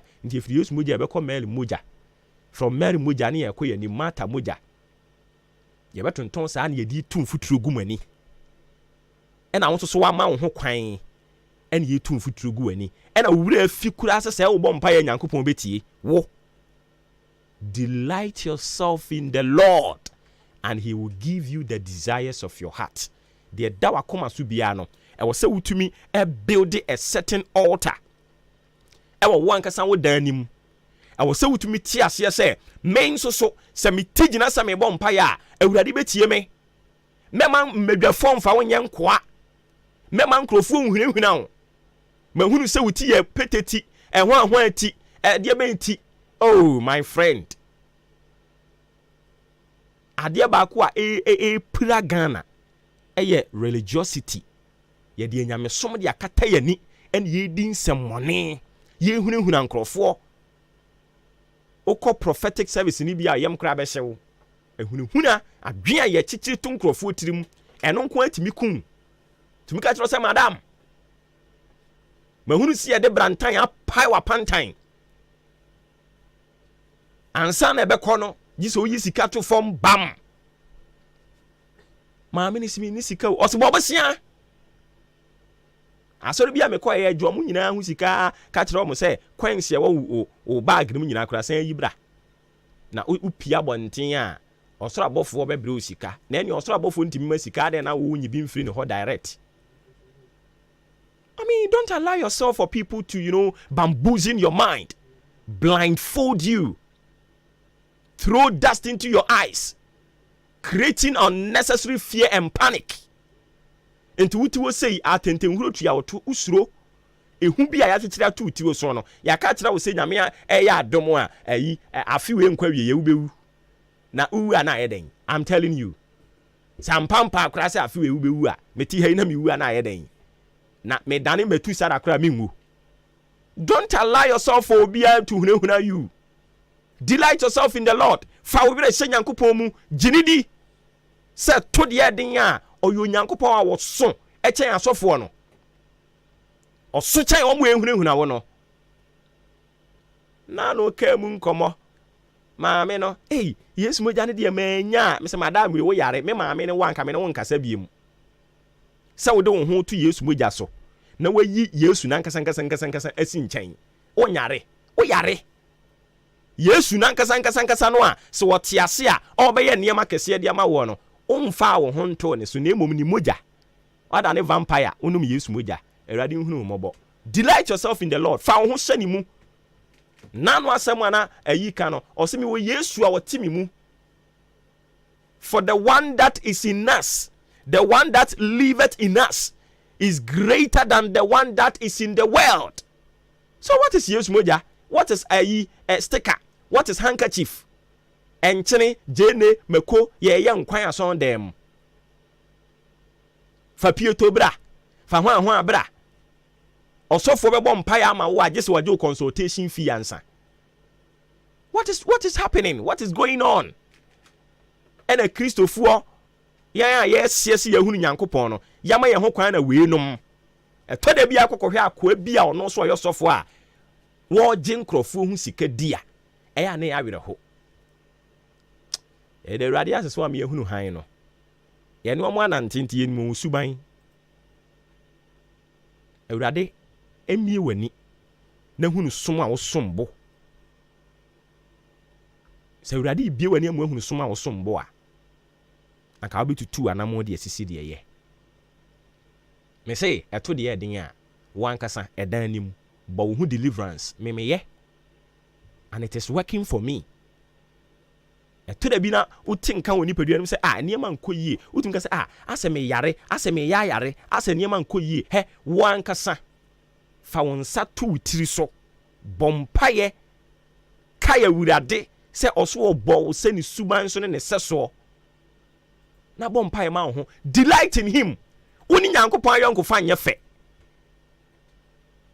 ɛnu nti na bibia ɔsɔfo kene ɔsɔfo kra ɔsɔfo kene ɔsɔfo ɔmo nso yɛ nipa ma ɔsɔfo ɔyere ɔma ɔwabusua ɔno nso wɔ ne hawo ɔmo nyi ɔma home asɔfo papa na ewo mu no ɔmo nyi ɔma home asɔfo no papa wɔ mu moma papa na ewo mu no wɔn nyi ɔma home na ɔmo nye nyame adwuma no ɔsɔfo wo de ko bia na obehuru na abefa ifa sɛ me sɛ dwem ho in the name of obewu ntentem asɔre ma no treni wɔn mo ma ɔmo hunu sɛ me kyena mama wo na ɔkyena bɛba na meni hɔ ahwa na bɛkyena na ma wo me ankasa me sɔfoɔ Anthony Kwadwo Buakye ɛna ɔwɛn indi sɛ na wokɔ na sɔre na wode wo ho tuo ne so sɛ deɛ ɔbɛka biara yɛ original ɛna ɔwɛ he ɔkɔ enti ɔkɔ yi Onyankopɔn no ne tumi nyina ba wieyɛ daabi asɔfoɔ moma yɛn hyɛ aseɛ na yɛn training yɛn church members no yɛma ɔmo hunu sɛ yɛwɔ Onyankopɔn kɛseɛ bi wɔ hɔ a ɔso sene yɛn nipa no yɛn nipa deɛ ne yɛbɛtumi awu but Onyankopɔn deɛ ɔntumi nwu sɛ ɛnɛ me church member ba sɔre na wɔamɛtome ɔba ne asi mawu a ɛwɔ sɛ ɔde hyɛ ne tirim sɛ tumi bi wɔ ne mu a wɔsom Onyankopɔn a ɔno deɛ ɔnwu na wɔte ase adaadaa nyinaa na mom yɛnyae sɛ yɛtwe wɔn adwene de si material things ma mobile phone so kɔsoro mebɔ mpaeɛ ɔbɛte good news enti ne gyidie nyinaa hyɛ phone nim sɛ phone no ringi a wɔso ɔte good news but onim sɛ yɛwɔ Nyankopɔn kɛseɛ bi nso wɔ hɔ nom a ɔde brɛ ne nna na ɛyɛ nadeɛ. We have a greater God. In fact, a free nyinaa ɔse the big God, the big God, the big God. Onyame was so. And if I want to so, delight yourself in him and he will give you the desires of your heart. And nakakra kama afiu yakwa wiye no. Delight yourself in the Lord and he will give you the desires of your heart. Oda chinti. Fa wo ho to awurade so. Na ye to aduro mpa enya wo. Oda chinti. Fa wo ho to awurade so. Na ye beye bia eni ho no mu ebenya wo. San se nea ɔte wo mu no ɔso sene nea ɛwɔ wiase. Oda chinti awurade nka wo ho wonte na nimu nkyerɛ wo ɔnyɛ wo kɛseɛ na ɔma wo nsusu hunu sɛ wo sombo a wobɛtimi ne nakasa sɛ wɔne ne yɛ fine a wobɛtimi ne nakasa. Oda chinti amen. Da wo bon krata mo boso ɛne yɛde to aso ama wo. Ghana Adisie Obuoba Ofore Amanfo Emamo Ate Ediba Ahinkai 93.3 FM.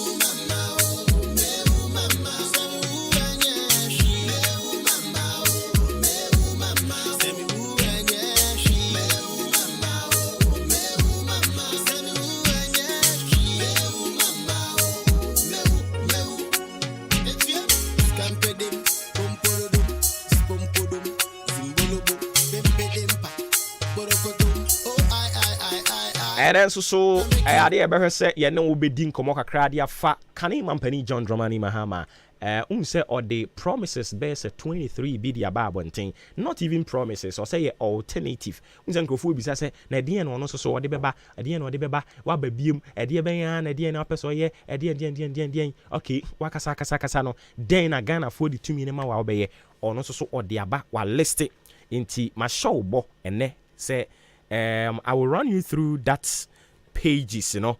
Na yetumi ehunu nneoma hodo aka ne mampani John Dramani Mahama. Enso so ahye Ghana for bosese wo san de 2 minutes nsa obeye ede ama Ghana for enyina. Na fe finance minister no so de no yetumi run you through that ede ama. Na enra finance minister call parliament koko ready budget ni wie ya all san call back to the office na behwe drama upon drama.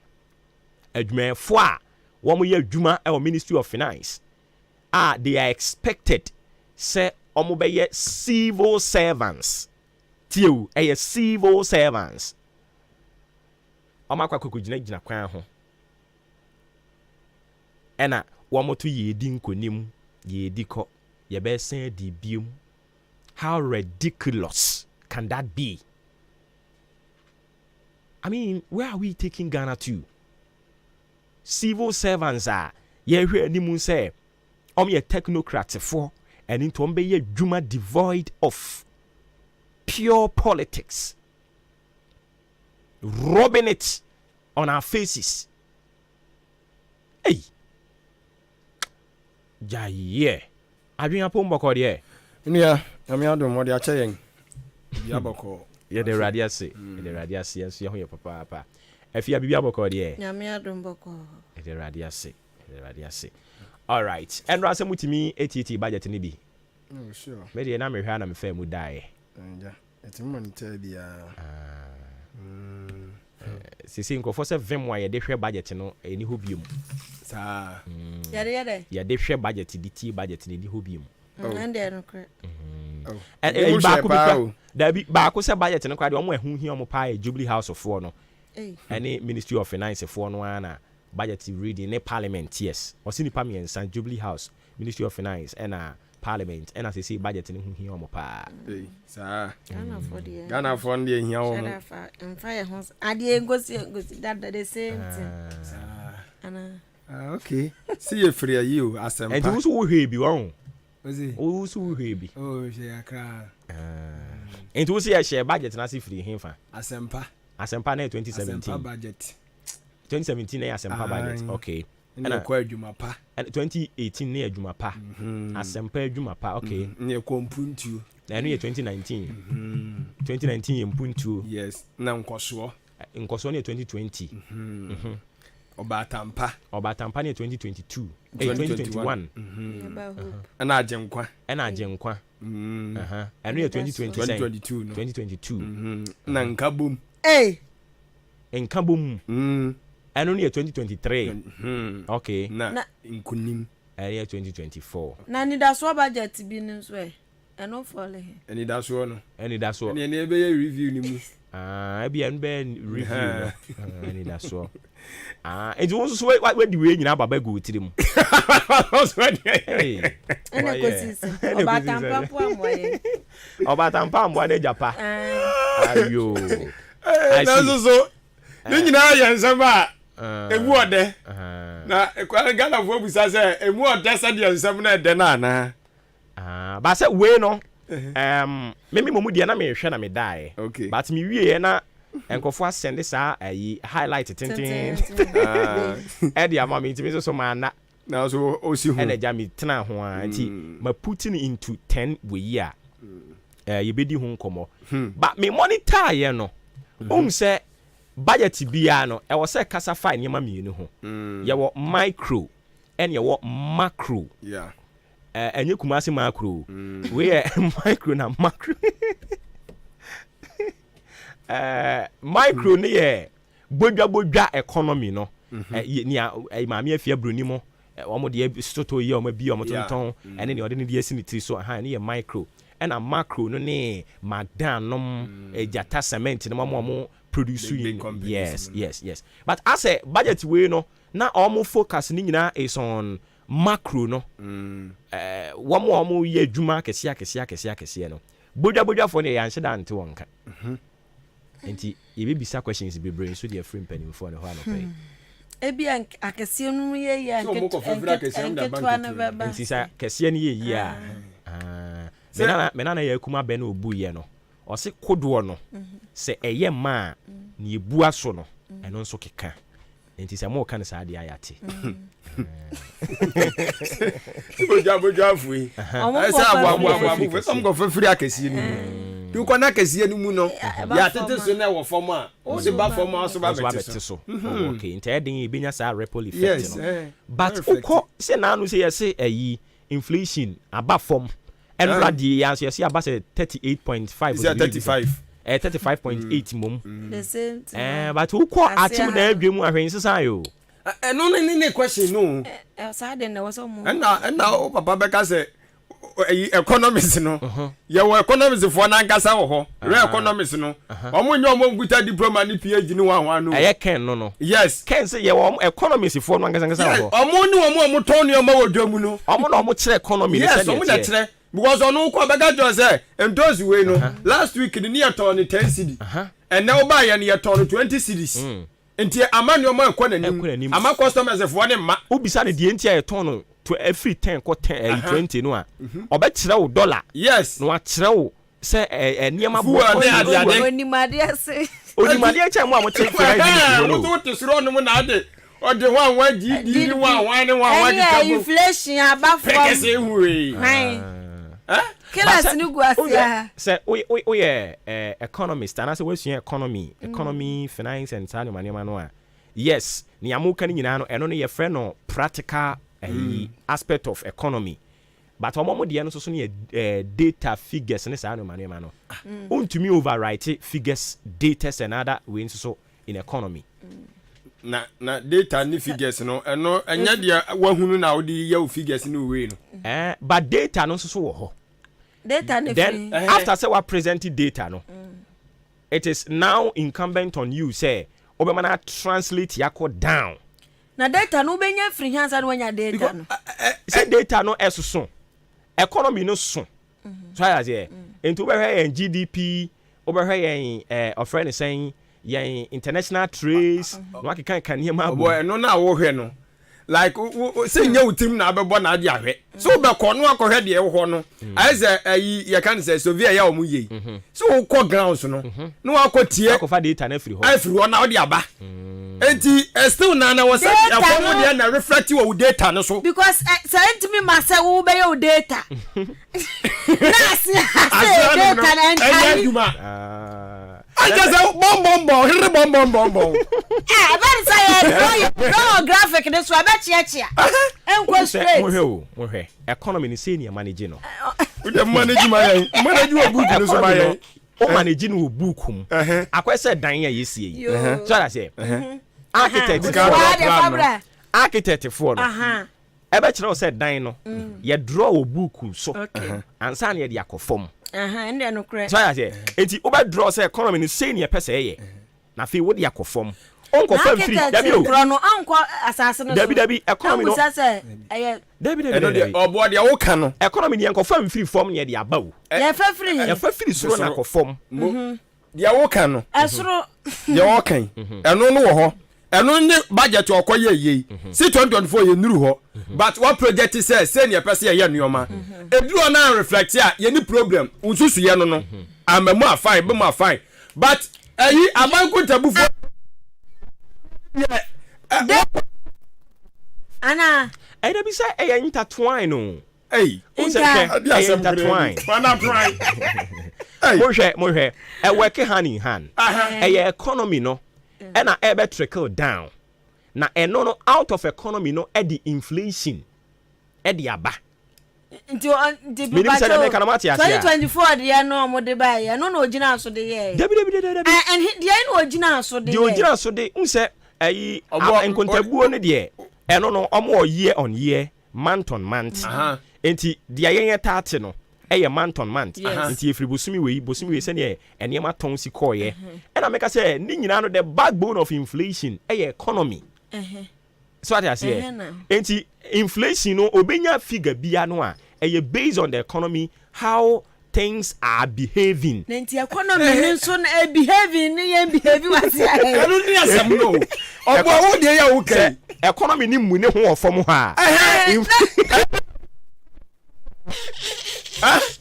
asem ni na anu ni ho ofom wo bi pa no so de agu no ho sese nti wo ya ne he One media ne nya se wo plan ahead o enye se dia de besi kina no no kan wase mo one dia sie month ana dia gun krata so na me ka say enti projections na omo de ba no ehu hia because out of projections na omo ba be implement so I say so omo implement ya eno ne na edi sa behaviors ni gina be koso ani a chan e de ba no aye koso ana se be kofom September mu di bi bayo omo se ekofom ye hu hwe emo bo de tia na net eti se ni nyina ne ka economy ni management ne ho minti ase na say inflation ehwiri ya kokoduru 50 something na ate aba from ese aba be duru 35 etiati ti wo se atiaba titi a wo ko ne etiba no koto nuoma na ase na ne botie oh etiba na niema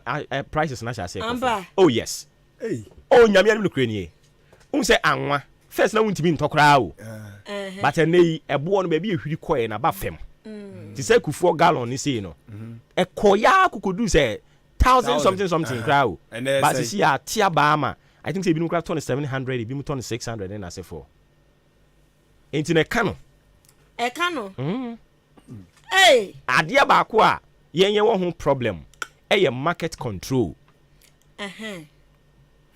market control no a abani nim upper hand eno na ha ya adwen sisi ya enti abani betimi aputi brilliant ideas I implement yama emfaso abaso but say control your market no a de bia nim guase ebe kan aban no because ebia say first ne eton ade e huri ya ko 1000 something atia ba form o but yemi say e hwan na be determine say niema ne mra form adwadifu mba ya bogbaduku udi agura atemu mediu no obeka kire wo say mote ho no mo ama no den niema board niema ya de na mo yere no nkotonton bi asem obeka kire no but if we have a government who is bringing policies and I say or the decision a tough but sir price control no so no eba me imagine how dwadi enso bese bia ye anya hwe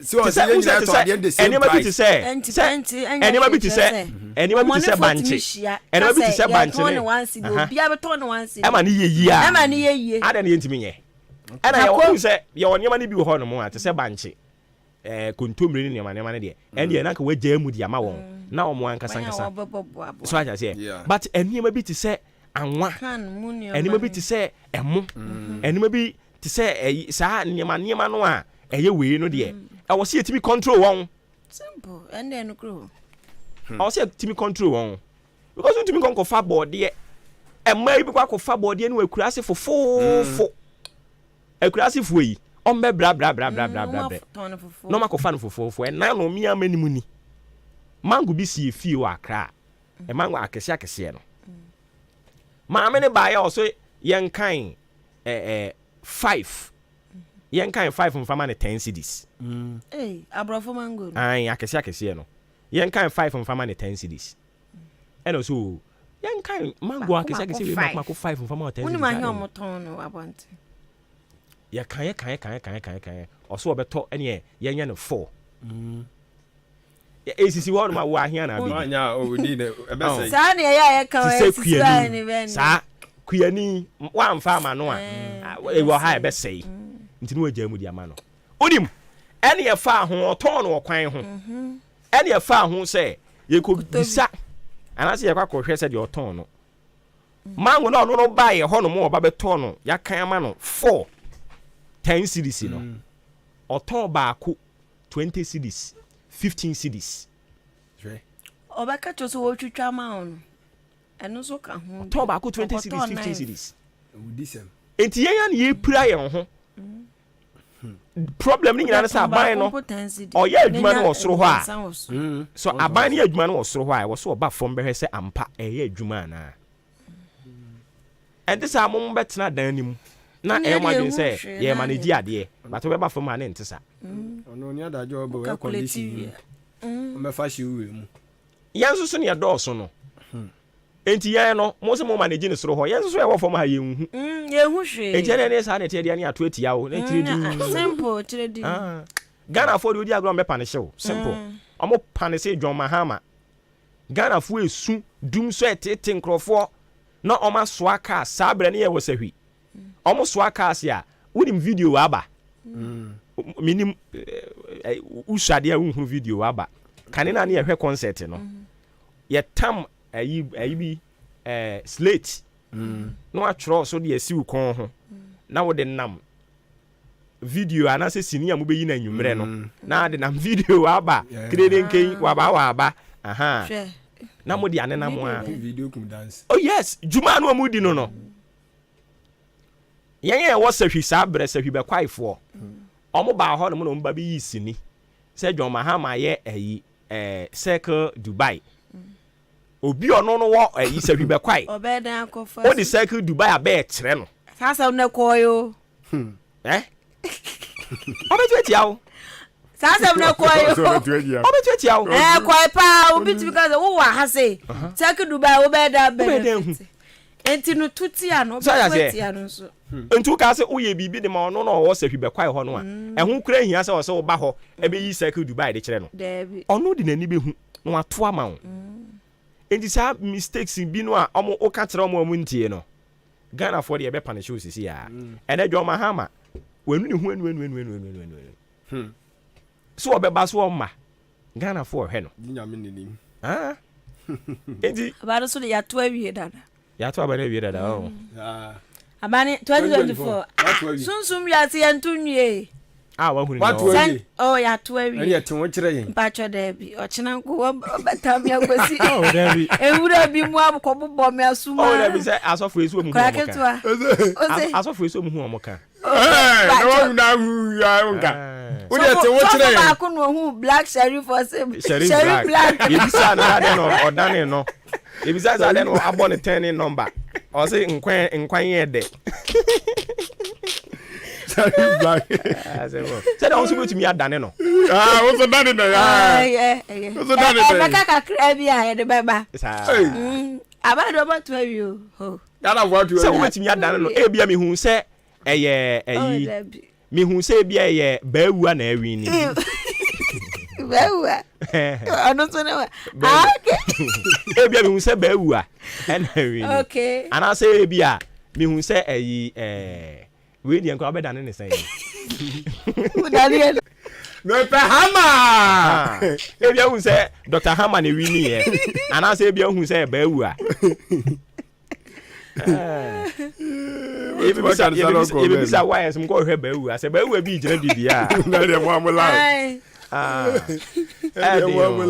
oh David eradi hu ni yemobo mom yankomra yemfa kakra nso so Ghana for yama munyina ma chen asa ma makwa abadi aba amansa jatum kasavidi tatrata so pempem nyina etie di ahenkan 93.3 FM so anopai akyerebra ne so anopa no ngoche abo apa wosima no du enkono 8:19 am mache ani dwumadie no edin a wasogusu awo etie na mache ne mu no na yapone mmere ne kakra de de bonka atambo so de bedan wo nsema wodo a ene de bonka atare de aba nidi animu ene ye de ebesom wo na emu ya no ahye ne so se bi wo no manche ase no sade wo pɛ no nya ne saa ɛyɛ wo so asade so betie si dwom no akotobie no akenkan na watumu enso enkyene ma adwempan ne kofi mensa adwene papa na papa ni wanim kan me ne merima apɛde the beauty queen mother afia ampofo wa dia chi wo ahenkan 93.3 FM wo Facebook sanso na YouTube ahenkan 93.3 FM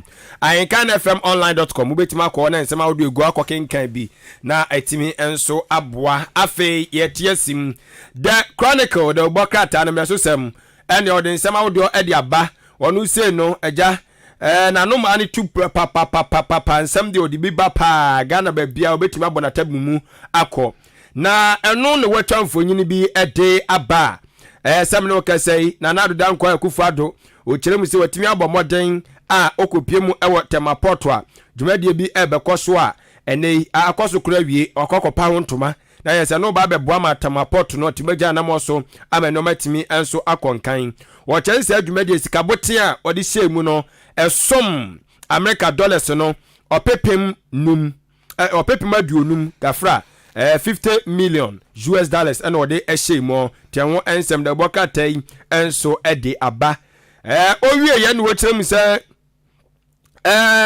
afafranto man no movement for change wo boss onu kroya nso so yo panyina a wo hwa ni musi afem pinu ne adwenu enai man panyini akunya no bepre wo konton kre enso so emuo eye oru alankwadwo kyerematen ni yase aja woni oru abako ogbo akuturbo boxing bi no no obo book we ya ibukum banku wɔne ne mienu anya asɛm ketewa toma mento o bros a kyɛ sɛ anya asɛm ketewa isi ayɛnim sɛ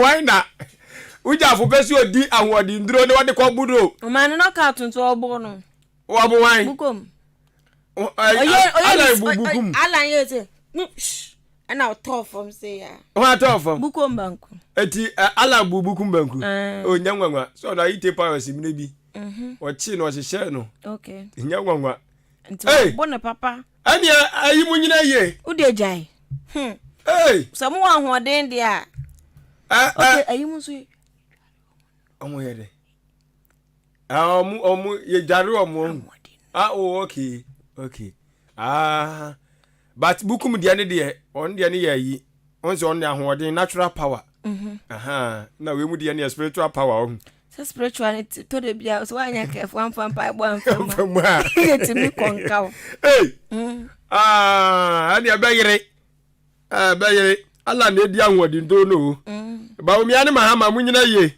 na onu mu di besi adi pa I know shaking you yate say jare mo you yate anti ahun sam da ha showdown abayire 2024 say enu achi no ana eneyi omayi okopie mu a police fo aso ya omosadom me kire IGP eja wono soso ana Chief Justice Mami Gertrude soso ebona baso wo kire mu se wo hye ekwan a IGP Dr. Kufu Dampare chese woni na pamfo omusibi amma ene police adwuma no chese asibi aya akono no mudwumadie esisi so na wose no ehye ni nkuran se wono soso o wasade wose wo yesade beya ya mamra wono mo atemu adwuma ni mu no won be hye ama nyoma so atimi akonkan tima me Gertrude de na age papa na ni age IGP adwuma wo bo enso eho a da oboka tena no pai wo bomu enso so amane na sanso so na Ghana Immigration Service fo tiremu sai ukopie mu ye boda ne so a ya hye so no ye ni amama ahodo ahye so no nyoma bi kukọ so ho no ma ha adwene o ai a chese wo tiremu sai wo so mo hwe no mtoto nyoma se de be yo betimi so ama yen ahye so bambo mu nsem no atimi ayere pene ho nsem da oboka atadi aba na Ghana soro abafo nimfo nyi da ha gene white ne kama no hu se eya wo kọ emna se bagafie bia eya ne bag no what study if you study ne bag no won say leather bi brown leather bag bi na ready o kọ no sesan no okay or the black the way green or the green akoye green bag na o de koye okay kinoforiata green green light okay hey not just ready mu ye yes see green means go ye di nkunim ye di ko ye be say di biem ye di nkunim ye di ko ye be say di biem agoche no bia to ye di nkunim ye di ko etiampa ekunim nu bag na no de ko ye no nyasam ketwa ajo Kenneth Oforiata no enro a wokom na hye bagafie no ne bag no sesan no ana wode kire yen asem hwe ye die kwaso na yesie no see my bag abozege ana just wo kire mu se Nyankopon ya dom ne etinkwam a Ghana ye GDP no ebe kwasoro omo hwe nim se 2024 ebetimi akwakoduru America dollars no 83.6 billion. Ano ni yehwe di mu se Nyankopon ya aduma yesika eja yensa betimi aka ni etim dia toto nyoma ma Ghana so etim agya na mo so ya fimpinu ni aduonu enan no o chese koba ni saade ya na chese APP amanyokuo no ba ya abamu no o ma yensa nkyerani o esanse afimpinu ni du ensia no na Ghana ya GDP no na ejina America dollars no 56.16 billion na senei etimi kodru 83.6 billion said o ma she boni dia na chese wei ya ba kosem o temi senso ye ba beda ntamu senso ye ba beda ntamu no ɛwɔ akɔyɛ America dollars no 27 billion te ho asɛm de bɔkata yi ɛde aba ɛnya asɛm ketewa koraa na sɛdeɛ the chronicle da no ɔba na agya ne tira konkoro ka ne ho no ɔtɛ sɛ ɛnɛ wɔyi ne quotation ne firi Habaku 2:3 ɛwɔ no ɔkyɛ sɛ na de wɔkɔpie yɛ ɔkɔyi ne quotation ne firi yɛ na mimi mom deɛ menkan waa kɔkan na ɛwɛ nsɛm na wɔ ne mu ɔdewu ɛnya asɛm ketewa wokɔ asɔle kwasiada yi wokora wankɔ kwasiada wankɔ asɔle anyimne sɔle nso wonkɔ bi na bible ne da na mfutuo na ɛbɔ papa ɛnɛ fa propro ho na kan bi na nsɛm ɔwɔ no ɛde paa yɛnkɔ yɛnim Daily Graphic da ubokrata no na mede to aso truth and accuracy every day. Ghana to some for kenofori atamfo ni da ha sei. Eni atredi ato se 2024 budget de de o. Ewo ma twetwetwa tuo bi so kra na no beboa ma oman no yeye. Ene nkanko no emu apise pika. Ghana be kona nimpa benyi efra dumu akwadumu. Na encha no wanso ena ya atredi ato asa aban no atabri sika sum 220 million Ghana cedis edi ama se womo a akoso modam ye bie ye ma omo ho aka adwabu ono ye fa ema omo check omo halfa pe 13 ena asem ni nyina da eda na asia no waso minority edom kuma no womo ba no dafo eye Dr. Kese watoba force nimfo ni da no na ni pedi abede no na asem wo kanya ze ho triake ya kai bari 2024 budget no hwinim kankan kwa dedem huwa kwa bibia nim tigana fo monkoso anu munsuo ntwen mahama tia ho asape 13 oze nya dai monum suo ntwen mahama rescue mission ne bebaso ya bejemo nti mo de mo adwe mo ze mahama na eba mahani sa okay. And I don't want to be my own. Oh, about me, but see ya. Yes, Daily Graphic no work at Donna Mopedia. Yes, oh, na oh, be for floor. Oh, I jump up floor. Ya were GTP more, ya were, ya can't say good more, ya were, and ya no more, ya were prayer, ya wo computer ho so me na so me ha oh do so bebre mo dia da mo se mo so no aboa kase anya aboa kase mo ko fatini yasim so mo nko am kro na da bia nsuo to na se Ghana nsuo to da bia sa nsuo to ya ga no ho ya popula ye ntimi mpia ni akoto aduane kura di nti aje ohia chinye yo anya chinye dia osun o trane so enso ni bebo ayo 2 parties ya mo nko so ani o machi e ya wie wa wie mpatwan yate ani ya kwenye nanim mede de obokata watu din say the new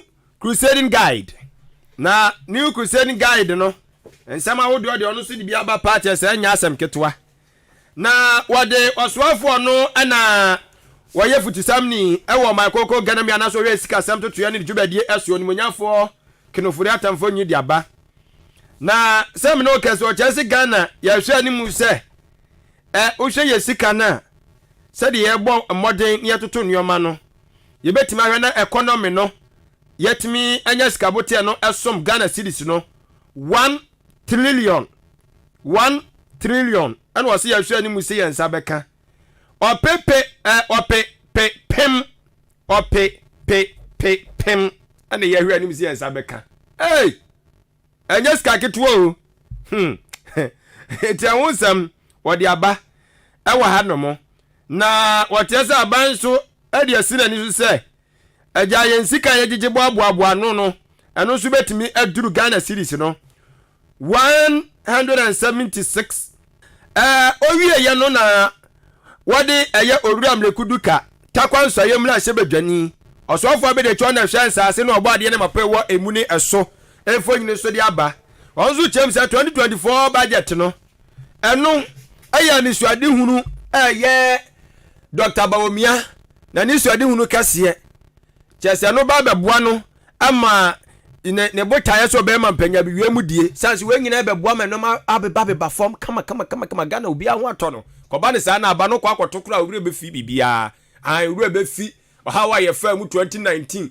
yɛfa mu 2020 2022 2023 sɛ 2024 deɛ ne dɛn nko a to owure bɛfi bibia to ɛne yɛde bɛdaadaa mo nti ɛho nsɛm no owie yɛ no Ghana man panyini abede chire ni twetwa mucho oman oba panyini a otoso bienu Samira Bawumia wono so de adesede eto eye wiase nyina nim sesisi awiemu nsa kyeraye no ade bia ne kona ye kwankoro okoa ntimi nko no ochese emma enso so sabi wono wo mu bia eboa pa omo woni dia wo critical ideas obso betimi dia aboa ama awiemu nsa kyerɛ ne atimi enso apɛ ne pharmacy bere nti wo kyerɛ mamma so so fo mu jimbi no okon no yenko na enye enwie pɛyɛ tie ho nsɛm da oboka tai enso de aba ɛwɔ hanom a enye asɛm ketwa wei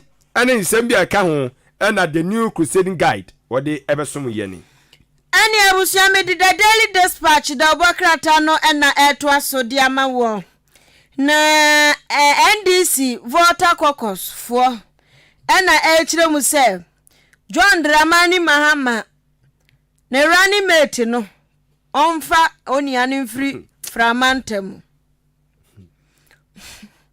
onfa ni bakro no mfiri framantem ti eno so ho asam ɛwɔ ha se yɛ ne nya asam ketwa pe 2 neda na 2024 budget no so ho nsam nyina makruche agu page 2 ti ya na wa okopa bia wa bia to na ja nso wa ntimi anhwe papa na ntie no a wa kenkan bia na encha no wa so obribu ahen no no so kire se mabrisi car driver bacho inyo okay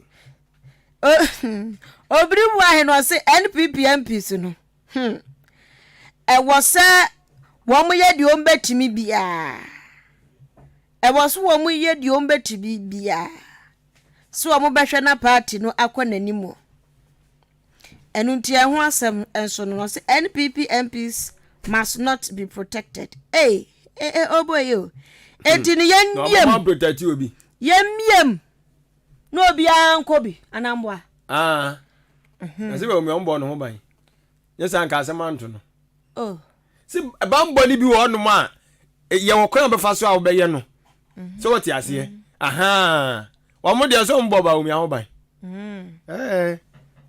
omo di tuo na agyan na anamboa wa mo de no we no bambo no ya bozu sa bambo no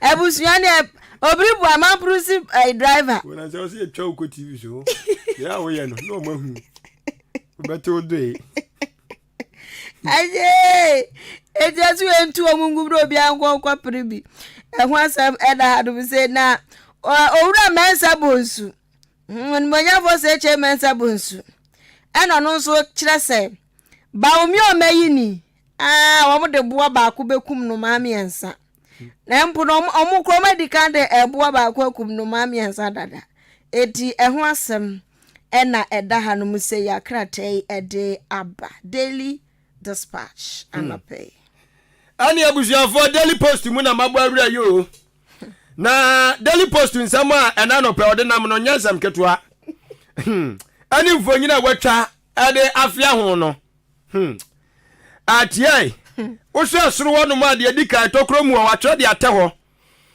wo kire mu se emrase badwafo ana omu nyina ajam eye ankane Ghana ba panyina aja na ye nyina soso ye nyim se oba babo na omoden eboaye me kire ankane Ghana ma panyina odu John Ajekum Kofo de ewo ne ho kani ma me Teliza Kofo aja emrase badwafo nso so esu ajam ne bi kyerem se are ho pa kyekere busua nyina are entiam se nanso so na mo ehwe ai na ye hu tutuo na ye ne hyase wo State House okay na fe omo de na kokumase wo kyena na ye na akoto ase wo ho no kumase for omo ye ma ne akono oh sure enti aye we ma me no ano obehunu sɛ wawu ami ayɛ na yie nti ɔmo hyɛ aseɛ wɔ ha bia on point ɔmo bɛ hyɛ aseɛ wɔ yi nkran ɛnɛ na agya ɔmo akɔtoa so ɔkyena ɛwɔ Kumase areho yɛtwa ho ntoma ɛde ayɛ ho ntoma maame na yie no sɛ asanifo de yɛwɔ ntoma wɔ hɔ no ma yɛsɛ yɛfrɛ ne sɛn koraa mmerɛ fi mama test bibi abakofoɔ bibi saa abakofoɔ ye aba nne no ɛyie no ɛyie deɛ yɛbɛyɔ papa ɛyie deɛ si ma gɔngɔn sɛ kwawuni ka kyerɛ sɛ yɛbɛyɔ a na kyerɛ sɛ yɛbɛyɔ yie ne papa ɛwɔ so mo yɛ nso maame aba ehunu sɛ ampa wawu ama yɛyɛ na yie yɛbɛyɛ na yie papa ɔte krawrɛ ɛne brawrɛ nwoma so asante hene otumfuo ɔsɛ etu aba bio ɔsɛ etu nana no ankasa ɔsɛ etu no betietia ne kyaakyaaw so aka so aka do na ɔde besia to n'anum akɔtena apase yɛwura kufoɔ ɛnso so akɔtena ayi akunafoɔ kɛtɛ so ne yɛgyam no maame na yie ndi ɛbɛyɛ paa ɛyie mpo anyɛ ɔma yie korɔ mo yɛ ɔkyena deɛ no ɛyɛ tuntum ɔkyena no tuntum ne yɛhyɛ nti ɔkyena Ghana ni bia nhyɛ tuntum yɛde yɛ maame first lady kane na yie kɛseɛ nti ya na wahyɛ ne so ɔkyena fia ɔba hyɛ tuntum me nso Saturday mi kwa yie na fa adeɛ kɔkɔɔ kakra to kon mu no saa na ɔde bia to nsa nsa abakofoɔ nso ne tiri ano wɔyɛ ni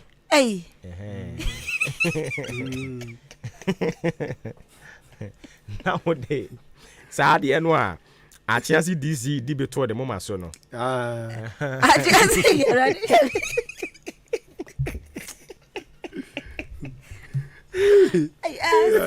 ada no wakwai no wakwa dabo bi ase no wo dwabo ase ankasa okay ayemfo ehia so de beto ne moma so saa o se de ma ne de to ayi moma so ha e ho friend simple o mra fi o mo wadi bi o mo friend ayi na ayi sign na da so no nya no mo ware a no bi to betime de ahye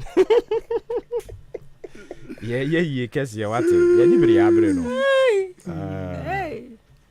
enti ana na yie ne hyase sure e won kran unya bre na wokuduru nkran pacho no ato afa ho maame abakofo ayie no esi agongon ye asante fo si die ni mu die we kan try ya fam ho mpo mo ye dan yesi obi yesi broni bi awu se de be wo mo nye omo ye like Queen Elizabeth we mo ye omo ye we dey simusi damoda simusi damoda okay yanko yo na Sami Jamfi eno no ho I said the Facebook no ti edura tie no obekasa sisi aha ele ye ntie dwemu Sami se anya ne dan ekita odi kwa jerefo panyiri di ma di sabanyoku no we abusia pani baawu ana ntia na abusia panyiri baawu ani abusia pani baawu atie dwemu o vina sum o hanmo fa na so fam no yo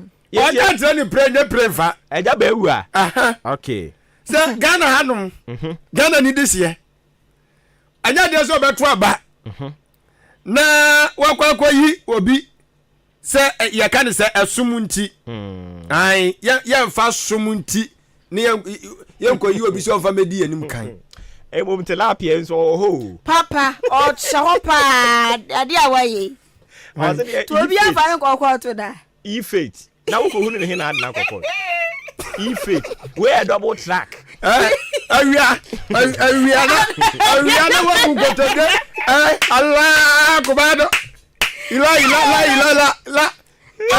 na numire de Christian radio na wase ode babu na turu na go vampire mai de Muslim agrada afa nyame foforo se ya se ya na babu dada ne bosu se ya Ifeit de nini awia kwa ya mo dia oni ala hemfo o say day student for ni ala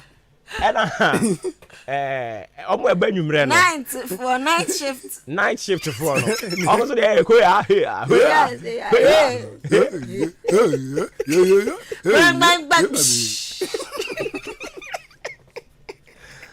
ẹ jẹ bẹ wu a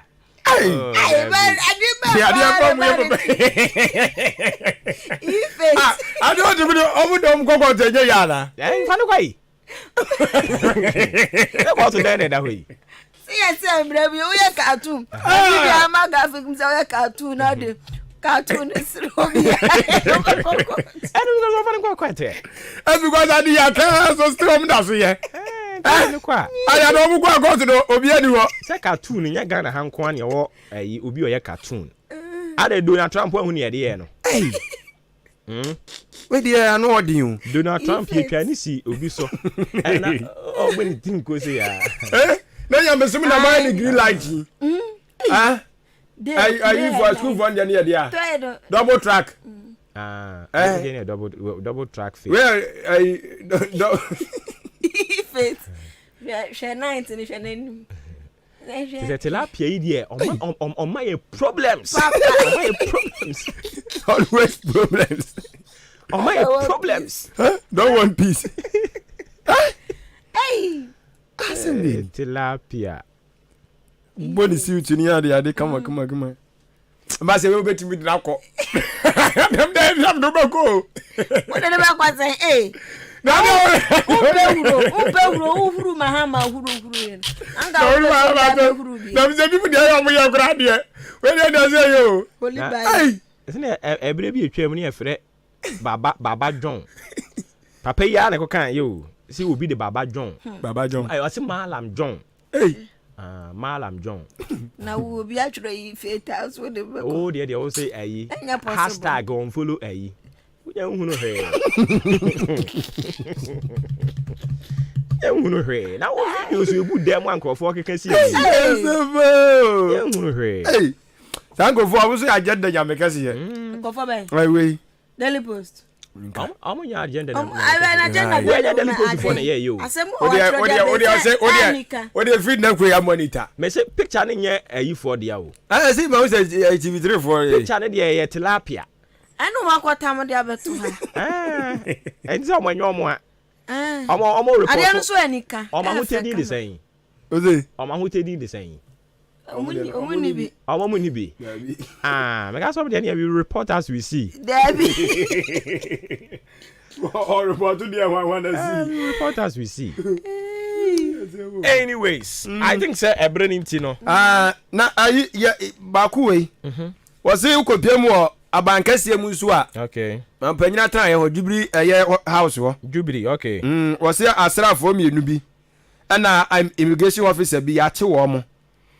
Ya do ma court sanse yes keta se dwum de kan proye bi kro no bo bi akoso I see se akoso wa atena ho akoso Jubri yes wo no omwo Jubri oh ho no mo di omu dwuma Jubri house tie nim se wo na kro no bo no course dia yes wo mo ya dwuma o Jubilee Jubilee house o mo ya dwuma o Jubilee house okay and ya omo den ya che wo mo fakita ihye ene ayi kronogbo bi omo susu se omo bo mu ene ni nti na omo ka say be ni bia ye corrupt because un say yes akoda nso oni a osose ebiom kane no ukokodi bone a ye bisa say efie be mu na ofiri ena ufiri suban bi abeda na di bi bisa say efie be mu ena ufiri aha so what I say enti we mu mienu no o se bisa say fie ben mu to mo abusuafo o mo abusuafo o mo ya adwuma yes o mo fie ben mu o mo ya chom yes o mo fie ben mu yes o mo ya adwuma wo Jubilee house ani se nyo horo mo firi enyo horo mo firi o mo ya adwuma wo ho but o mo ya adwuma wo ho ai nta no pay ye hwehwe o mo a ye betimi ehunu o mo ho e wo Jubilee house o se o mekọ adwuma so mo ya adwuma de ho a na ebehunu o o mekọ oh okay Efia mpofua. Yongo ati. Basa maka. O basa maka. O mu ya dwuma o mu firi ho. Ana wonim say ya nsem eda ho ayeka. Se abonten. Na wo dai suba bi adia. Ye bisa say ofrifie ben mu. Say about track. Okay, kan so why sociology pen e wom. Social studies. Nka say social media. Social studies e wom. You define house and a home. Enti ebisa say ni suba ya order na di de efie ben mu and wo free. And enti na ma bibisa say nkrofo mu so mu free fie ben mu. The question is wo free fie ben mu. Fie ni de yenim. Say o ye bi ana. Say o ye asona. So kasa he fa na see here there. Omo ya adwuma ho. There be ade na kasa kwa. No, ade no say si wa akanten. Akanten achema kanten ha. Na mom yes ye hwehwe mu no ano. Tracking record. Yeah, double tracking. E dey hunu say wo mo ya adwuma wo Jubilee House. Entina mi bisa say omo fifie ben mu. Ana amasema mekanyi. O ya adwuma no asiboni o. Tete omo firi Jubilee ho no. Sie wuti si form a me ba wo. Ye ba wo din afia mpofo a. Ani o ya adwuma henkan fem no. Ana. Ena mi sumi bisa nti mu na wasa mo che. Do o ya adwuma wo Jubilee na. Oh, okay. Okay. Yazibu. I say yes omo ya kronfo. Yes say yesusu say allegedly. Omakobọ kro no. Ni etuo da so ni bi. Say robbery dia just say yes that. Am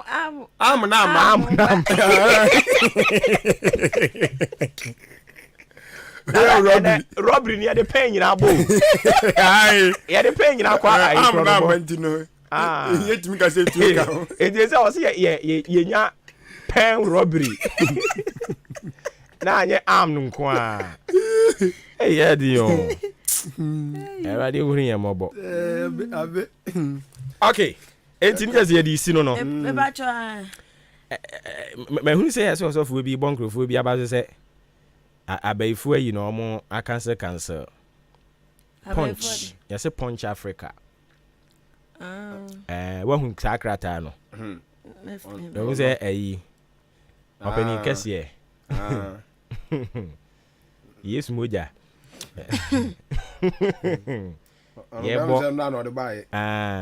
Ose Prophet Adum Chedua, Ernest Francis Sosu, Speaker Bagbin over anti-witchcraft bill passage.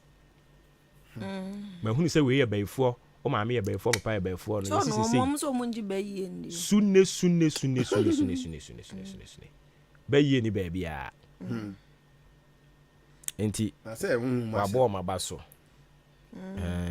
woni ani ade na ko hunsi obi yera keno hine Japan so ko eden okosi ethanol factory Volta region anye Volta nko central so mo ya ade pa ekoto aba no hwe Volta region for aba no se de omotoma de bom ni wo wi ni Volta region no a ni ode da o masene so no so kosi ethanol factory wo ho no mo de ama wo mo na obi akwa abato so ena osi bibi de da o mase a senko o me yakwa anim o sure ki yakwa anim na eja ba ewu anso osi de yan ye de kura ma obi eja ba ewu a esa aseda na eja ba ewu ade aseda no a good to see you ani aseda no a okay yate yeah that's it mami na masini mfancy a me ba cho me birthday oh okay eti ba cho mo accommodate na oh we crowd nipa ono anka sen etie eti e ka ne sen mami we se woti ahenka FM pa 24/7 day bia radio ni da henkan enene odi ni birthday o wachem abo mami Mary Wilmont ni din amanfo dim enim no paaye Maraba ena ya Maraba birthday obaye mfantini edin kakraka said ye Mary Wilmont wa anya mfantini a na ehe na ade said eke Maraba said ni we say want to me 2 minutes kura we ni wasante mantem araba sen what the better yen hokeke sese Arabeso. Auntie Araba. Your friend is Yankasa. Ose. Your friend is Yankasa. Mama na did the Mary Wilmont. Said Dimi and sending out to me fantra Ishanti region. Adenti. Mary ne back no. Wilmont. And I was on the Maraba. Boy. Hey, Baba. Oh, they are wishing the birthday in the uncle. That's the chief with them where children. Asante mema. Oh, do mean Asante memo. Said yet. Also Asante for a and I will find a tricky names in Grand Mountains. After the matter, they walk at that. Me the code, Baba. Yes, wow. After the matter, they walk at us. Yes, ma'am.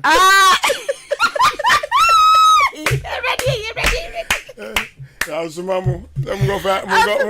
It's where Mele. Alaba. If we tear pay, a tiff with your baby, I don't say me cancer. Maybe the American say a DB or how would me fan trans antimantem. So I'm just happy. It's yeah, I must say. It's a happy birthday. Okay. Manu Quat. Oh, what's it? Oh, Abuaboha. Oh, Abuaboha. Otie Empa. Okay. Yati that I say. Mami Araba. Eradi asum wie nkan ho. Na nyini che. Yeah, that's it. 53 minutes after 8.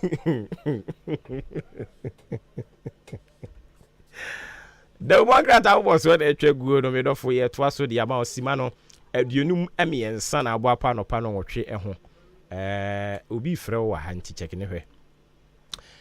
November 16th 2023 ene ya woda no part 1 and 2 nti ya ba no pe ye besan ba anwumre ene nti ya no ahye ne so e de amame but ene no kase e wo krom kane mampanyini John Ejikum Kufuor ne ho kani maame Aba Kufuor Teresa Aba Kufuor ene na yi no hyase me no kasa yi ye yakwa koyi no afiri asu kotwea adaka mu na beto bama so a edom tram efa ne ho ene nti ya na wahye ne nso wo mo betram afa ne ho kakra nyankopon ya adom a wode ne bekọ asante mantem ahinkru Kumase na afi wakoto ayi ne so wo ho ye de ho ama ne bo nyina de ebebrɛw yenkɔ ahoma ne so na ye ne Joshua agyi klu enkonkotwetwe enkomo emfa budget ya enra na kenkan ekoso no eho eja Joshua tie nkan no pay mache eti for Joshua se bibia bokɔ de ye de radia si nyame adom yenso ye ho ye papa enra ye hu se finance minister call parliament said ye na ye keka no a okoye no koka brofo bibiri odaroma brofo no keka ye no ye de ni etie enso ye se ya ante o no opese wo kire sen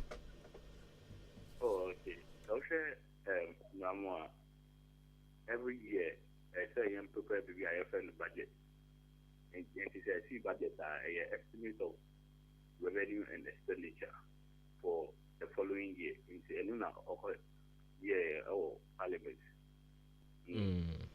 I see. Na just say akonhomasika ye bedi no afi 2024 no de ho nkontabu koto monten so sa ne tie. Okay. Enti wadaroma ne tofa bomu no nsam ben sa no bobobo so niema ben na ye foforo a esi ye. Okay. Social okay niema bebe and social in terms of the actual budget in Namkatan and buy but nya and more of kind of parliament in a friend budget statement but social at the actual budget at the appropriation and any money now but social and up to now any upon thing and the yen in I share him say I'm the actual budget in the back but yeah and now kind a statement a statement that in terms of key highlights person own channel and now the buy but social in terms of actual budget now in terms of the appropriation and any money now who maybe ABI and in terms of tax revenue the person you really see tax revenue, non-tax revenue, see in terms of royalties and any money to actual breakdown no one share expenditure and so actual breakdown. And so far, yet to say you need the actual appropriation account, an appropriation statement. I bet you have the idea. I say, oh, budget not going to say anything about. I see. All right. Inti one thing I hear say na or chere say your project say you best spend it about 21.3 billion. And on in total expenditure projected for the year 2024. Or expenses ya ebekoso na wa just posi enono to sika ye pesi yen saka revenue. I also so yen saka are you sure say you bet me MET dia ye dia to hono mo say eno ne be ye? Okay, yeah. Actually the actual expenditure for 2024 year 226.7 billion Ghana cedis. In the year 26 billion. And the actual year 226.7 billion. Okay. Ghana cedis for the expenditure. And as also a revenue now. Yeah, for the CBB say 176 billion, 76.4 billion Ghana cedis. It is all your mathematics now, and as all your account now. Who will say about 50 billion as a year feeling. Oh, okay. Okay. About 50 billion Ghana cedis. As a year being found. And then I bet you I say you ever pushing 50 billion.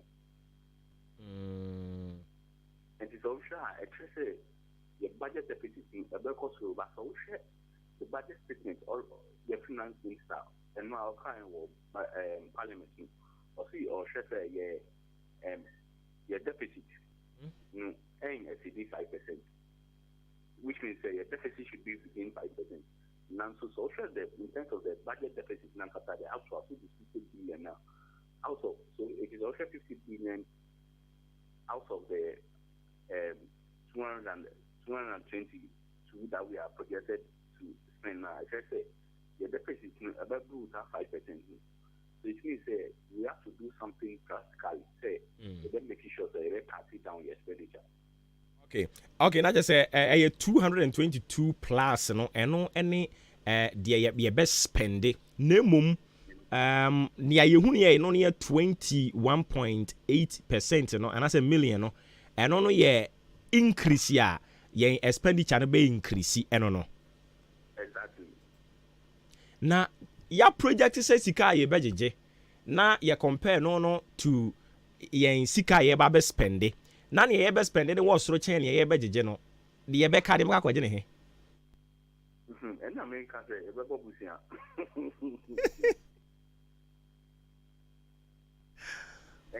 Oh my goodness.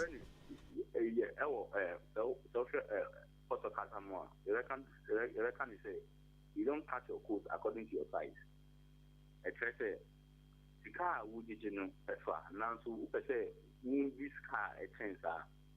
I don't know, Eddie, yes, it has him, and then I might cut him, but still, you can say a better. Okay. One thing I also see saying who you know as a budget no focus ni nyina was on the macro economy. Micro ndi wumu anu ati baby kitwa bi but na it tight macro ni pa. Ebi no another school of thought so some opinion say yes. Say macro no nya nan gina so then it will trickle down to the micro.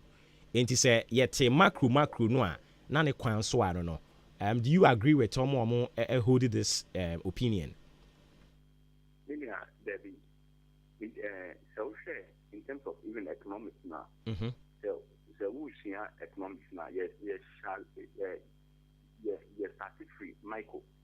They see micro. I try to say individual. Economics. Demand and supply, production, and the few ones I thought GDP and micro and man. And I just say the micro aspect, that's the micro. So the individual, demand and supply and man into the macro. That's it. Not to say I bind it in the tea, sonny.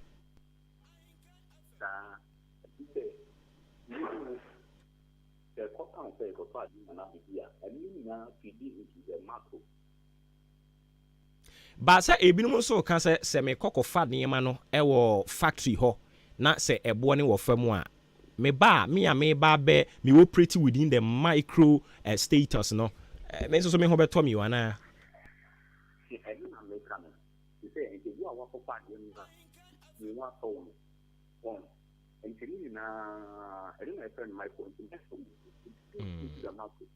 is a micro, no, and yeah, need to make a macro here. What I say.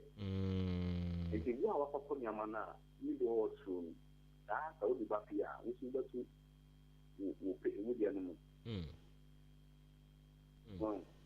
Now just say the fundamentals of the economy, no, any the micro. It is a jettison no. Now call macro. Now one we are a big video guru, sanity.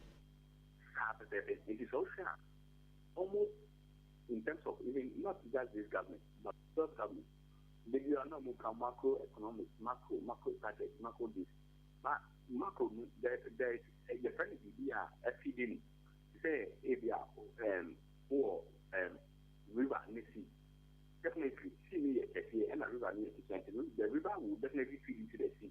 And it's also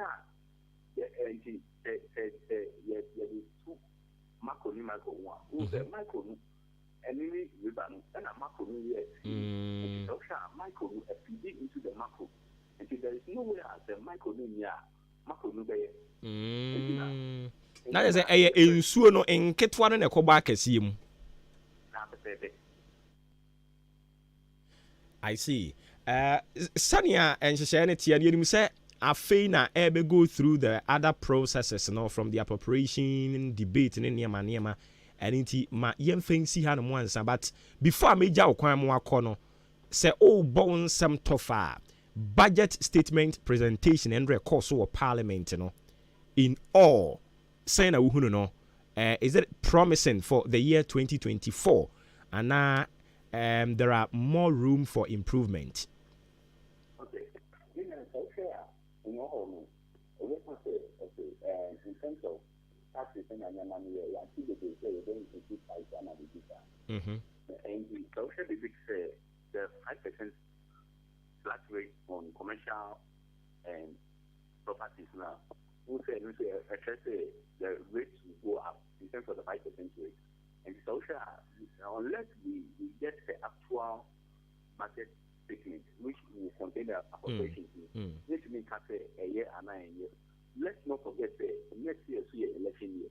It's election year, mostly social in terms of our history now, mostly every election year. Government always overspend.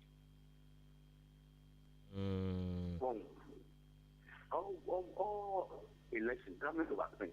Not only this government, not only this government. I shall say 2000 from 2000 and a buy ya be through 2012 and I say for you now. Exactly. It is also the budget deficit. The year power 2020. Within the fourth republic, the largest we had was 2020. And it was around 60%. And then I COVID and Russia Ukraine war year, excuse me. It's also almost every election year. There is the budget deficit. It means by no money so better when election you have to spend more. And you know, so budget statement now you can say you forget that we were spending over 226 billion. Just about the abridged version of budgeting and thankfully enough, you know, finance minister so catch parliament and say obepese Hansard no ebe capture all budget no our day buy you know nti we will get to know the nitty-gritty of it. Said the attacker said the devil is in the details, you know. Sapepepe na ebetumi akoso nti yebetwen na afei ebre ne so yetumi ehunu ne wo mu ankasa na yetumi edi ho enkomo 7 minutes after 9 shene so maache eno ne dwumadie no edin ye dane ye ho aba ye koba some points are you noting it down from budget statement presentation ekoso enra no ye de ho amane bo e de bema o tie we ma yen ye ba ye to aso.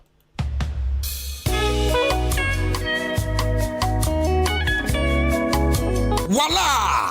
Nkrofo mama mere. Nyame ba fosu travel and tour. Omo mamani agye pa. Omo anya kyese nkrofo no. Na anu nkrofo a mede me hu gya wo no. Omo ma me bre pa. Anu nti sa opese otu kwan ekwa aburokyira. Aye nyame ba fosu travel and tour. Ana wo sa ono omo ahwibom. Sa eba ne sa o visa ho nsem. Eye passport assistant ya. Omo be boa. Sa anzo na BEV certificate assistant, police report assistant. Enya no nko a. Sa ebia opese otu kwan kwa aburokyire kwa ye adwuma. Ana sa opese okoko sua ade. Ade bia opese kwa aburokyire kwa ye bia. Eye nyame ba fosu travel and tour. Sa utekiti ana opese ye twama wa. Ni na no ye beye ama okama kama. Ba bia wo kwa obekwa akodan so de. Eda ye nsem. Sa ebia opese okọ Canada, UK, Singapore, Korea, and Japan, Dubai, Qatar, and our person kwa. Eye nyame ba fosu travel and tour. Yen and ye betimi aboa wo. Usika sam so de. Eda boko. Yen kwa na se utu kwanya. Ye ma kofa police ni ba. Na ye nyina. Ya agreement ni asensan. Ansana. Obekwa wako. Ye wakema sene zongo hwa. Ye ben mox no. Ubetimi afre ye. 0598875507. Nyame ba fosu travel and tour. Ye ma wakwan to samu dayasum ebam.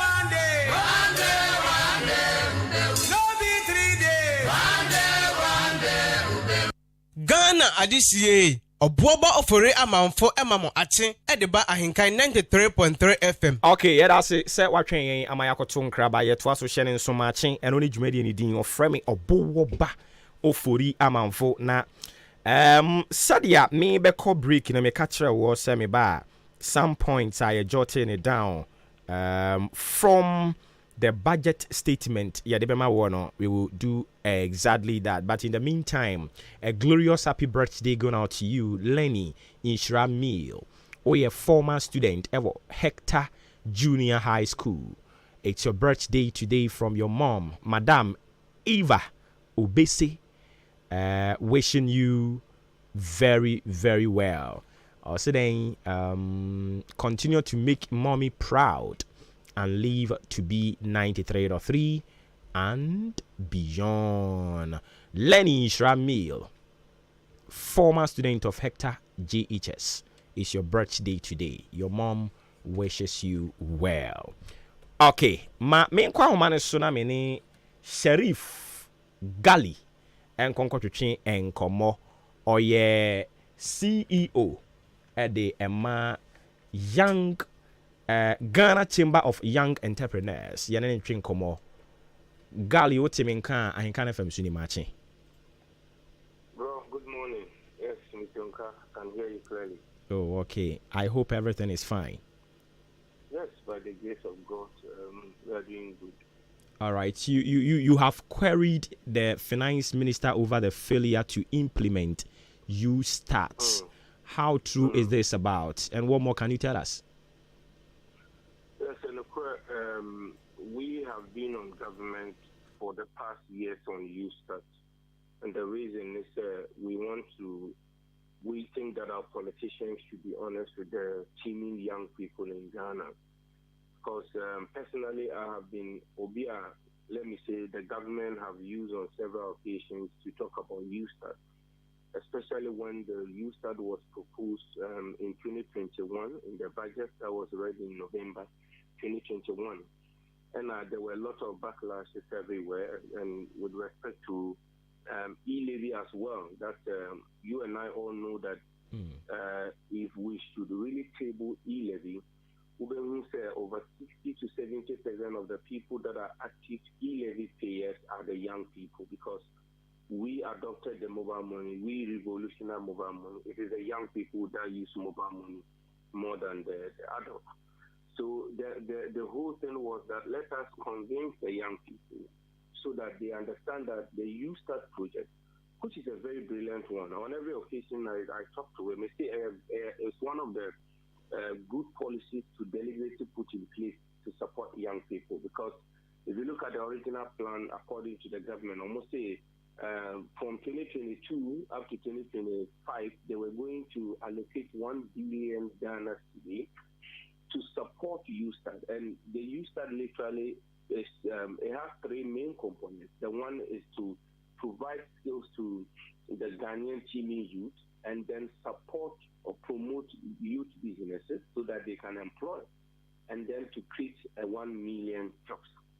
So if you follow your promising again, but let me backtrack a bit. So the point is that if you promise young people that you are going to give them 1 billion, and we went around the whole Ghana, we talked to young people, no, do not revolt around or do not stand against the e-levy, because government is promising that the e-levy is going to get the 1 billion or some of the money from the e-levy that is going to take. And we tirelessly convince the Ghanaian young person, say, don't be against the e-levy, accept it, because government is saying that we are going to take this amount to support you. So it has been like one promise after the other without fulfilling it.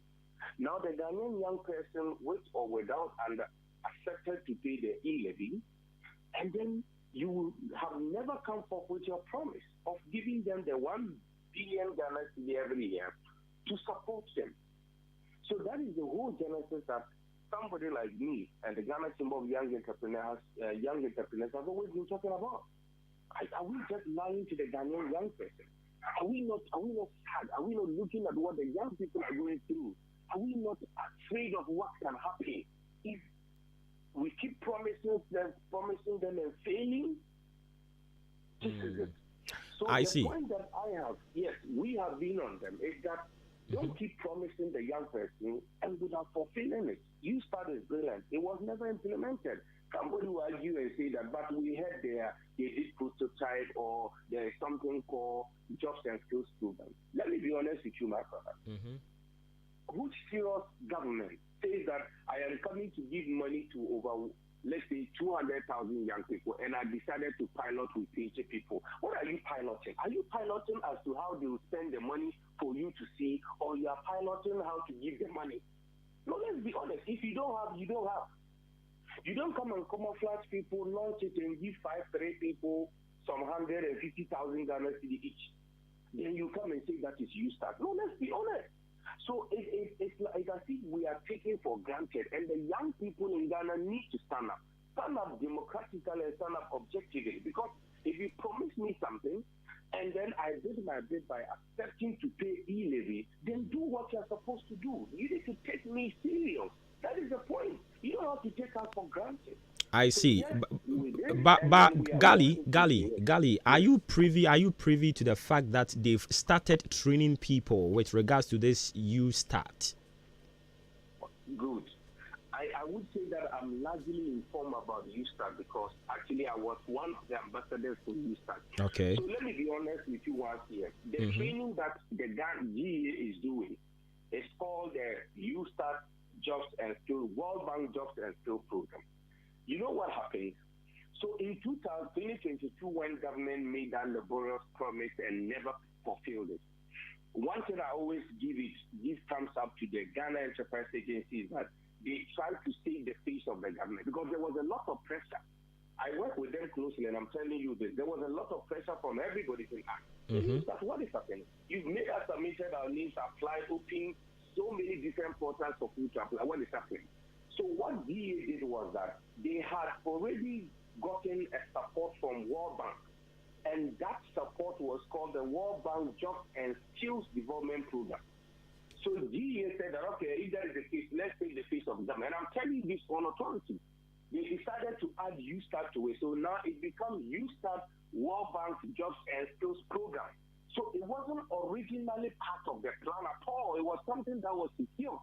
It wasn't part of the plan as I'm speaking to you. But because GA want to save government, then they just branded it USTAD. And even with that, ask yourself, is that the original import of USTAD? USTAD was to give large of it, to give funding to youth businesses, to also give entrepreneurship training to NAPCO, the NAPCO guys that left, so that they can become entrepreneurs. So you train and give them funding. Let me tell you, the training they did, over the 50,000 young people they've been training over a year, nobody has gotten any single amount of money.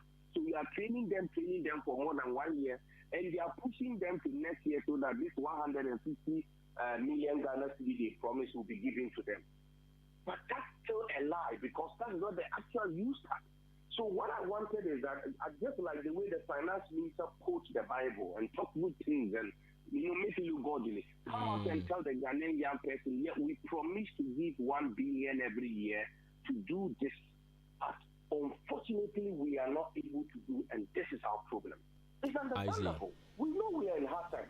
Okay, so you are alleging that they've digressed from their core mandate. So what would you have them do? So exactly, go back to your promise, release the 1 billion to the NEIP and then to the GEA, and let them open up the core. Let the young people apply. You give those that you are giving the money, and you train those that need the entrepreneurial skills. That is it. All right, fair enough. Your point has been made very clear. We will come to you as when we find a need. It's a pleasure this morning. All right, thank you very much, bro. Okay, so Sharif Gali, CEO, Ghana Chamber of Young Entrepreneurs. And Komono, you start. Or Chrese, Womani Swadi Hunu, Eya Tunsum, into Omohenomi Bibimfa and Fahon. F in cancer as a tech and so swat yes, Simano pay wabaya unkuta unkra, Ukrainian sem, a densia cadie. Ahudu be brave. Long span roofing sheet product no ubu, sanding seam self lock IDT IBR, sizes and also from 0.3 mm, Ecopim 0.6 mm, standard roofing sheet 8 feet by 4. Aluminium alusin galvanized colored rubber or ni nyina bi e woni hono mo a okwa betumi aboa papa reach caps ring gutters valley gutter size stream sizes ni nyina from 14 to 8 feet one sa e betumi aka yaba ne nadoa no so de a colored nails wire nails NFA or roofing nails China Turkey German metal doors and a wooden doors or China plastic T&G e woni hono mo a okwa one sa ebetumi akabi achemoda on Kia station e die no hwe e wudwa kase no achi hono mo a tema nso so our old CMB cocoa warehouse eya na wa hye ne nso otwa blocks no Intiam Hotel Junction or ben Ash Foam Depot oba na usika sem kre so a obetumi tutu an kakra wani beba ho so no atua bi na okro no me pa cho ya no afre F in cancer e was 0245 9799311 0245 9799311 eye number be frena wetimi ajo so kama pa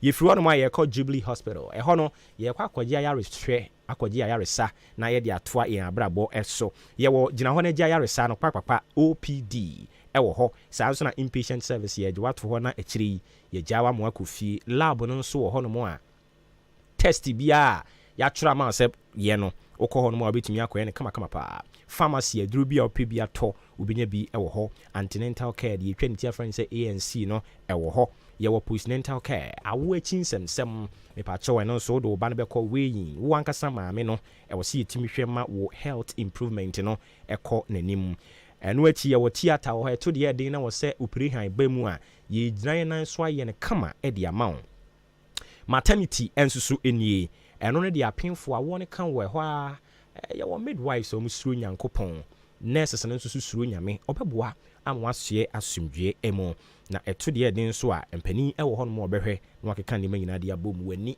ena ehawo anase wo se ene wenye ha wo ho a obi ono mo so na nimu witimi posa sa mpacha obekọ na yetimi ahwe kama eye futu na wo se de bema eye ahwehweniwa na wo se de bema eno achi nso wo se ena nkarenkare bi eye age aboso a ye be polish awirewire ahwaiten no am wetimi asere ni pam wo se nye kaka eye age wo se aboso na nso ope asumunkomo ni nyina okọ a yebetimi ahwe ni atie afiri ho kama de ama eya no ahye ne so se fie de bi esi nkonwa diabetes ne hypertension komo ne adesua ene koso sanso so na ye national health insurance na private health insurance nso ye ne kama pa de ama Achim Odan Abuabo Quantum so a Mantra Bridge ne so na be hunu Jubilee Hospital.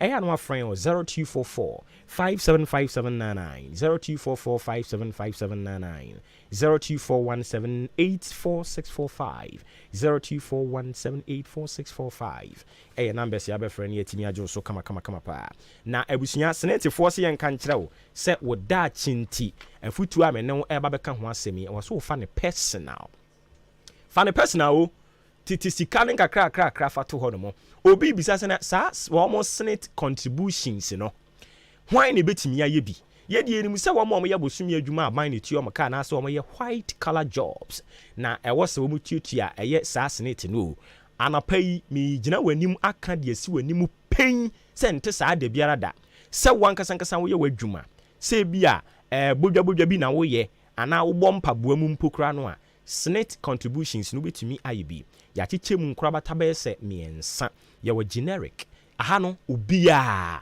etumi ye bi ti sika ne fa to ho wo da tinti ebia provisions na wo ye maame afia broni onso betua bi tua bi fa to ho ma wo nana no tua bi fa to ho fama wo ankasa tua bi fa to ho fama daache wo daache o ene ntimi no kan fa ne personal uyi no di si nchen a wo nkwakora wa bom wo mrante brem a nei nyame adom ahoden wo ho no also utumi krakra sika no na wokɔ nkwakora bom a watumi aka kire di aprapra wo ho ene ya ya baba we be wadwene sa brabɔ na no ani ɛya na wahia maame afia buruni no abɔ nkɔmɔ yɛse sɛ wohia ɔba abere wa ɛyɛ nye wadwene sɛ awiade bi onye bi da wayɛ pa na brabɔ saa ne teɛ ɛne ti ne yɛse tete ho sɛ de daache emu yɛ den na to de den a utwa wani a wani ɛbɛtɔ bidibi so nti ɛya na no nso so wahyɛ ne nso de ama me ɛne yɛ friend sɛ old age pension benefit mfinhyia duoson ne num akyire no mepakyɛw wona wo korɔ no tutu scan kakra fa to ho na kɔ wani mu afei yɛ wɔ de friend sɛ invalidity pension benefit we na ɛborɔfo tintintin bi but ɛkyirikyiri mu de ama wɔ titi bi ɛne sɛn ne yɛpɛ sɛ yɛkyire nyinaa ne sɛ ɛne deɛ ɔho ɔden ɛne yi otika mu kɔba wonante kɔba but ɔkyena akwanhyia bi betumi aba wobetumi a dial na watua ɛwɔ wo ankasa phone so ana wobetumi akɔ wɔ mo office hɔ wobe dial a ɛyɛ star 711 star 9 hash star 711 star 9 hash na afei nkɔmɔ no ne aka nyinaa no wode atoa so adi ne kama pa Mass Energy Gas Filling Station you say men kan chose bia na wo cylinder no gas e wo mu asa me pa chaw tutumirika pa ne bra ho na yenye ne kama mfa ma wo e bia na wuntumi mfa ma so a wo frɛ ni a ya be fa free delivery ne koso den dia yenye wo hwe me pa chaw abri bia gas wo ho da bia nso ye bi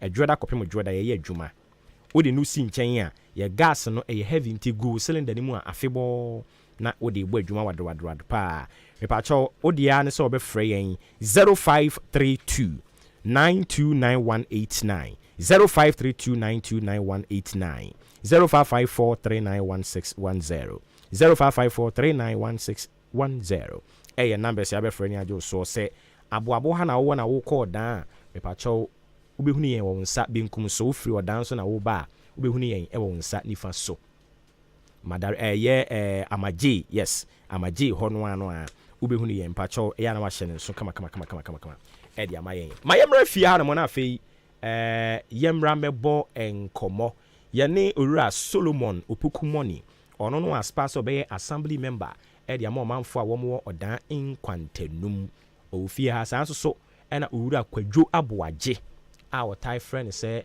adwen da ho yo enso so ewu fie ha aye no mba bebo enkomo mpanifo mienu nyina so mo pe assembly hɔ akɔ dwuma be no mpɛ so mkodi ne hɔ ɔm be kyirikyiri mu akyerɛ yɛn adwen ya po mbɔkɔ de bɔkɔ mo so nyame adom yɛn so yɛ ho yɛ wo si wudi ne de sɛn Kwadwo Aboagye aka adwen da ho nti nia wo yɛ bi adwen da ho ɛno no assembly hɔ na pɛ so ɔkɔ na adwen da ho yes ade nti na pɛ so ɔkɔ sa adwen da ho a ɔbɔba dedi kan no medam ase sɛ anɔpɛ ma frɛ yɛn na machia achiefo nso a etie ahenkan anɔpɛ yi ne etie mpɛ sɛ mekɔ assembly hɔ ne sɛ ne ohwɛ aboabo sɛ ne aboabo kɛseɛ akodu na na wo hwe aboabo kuru kakraka yi na emu sebi hwe kuru yi ba bia du wo de onim se ne sitie na sebi ye jana ye ba akopɛ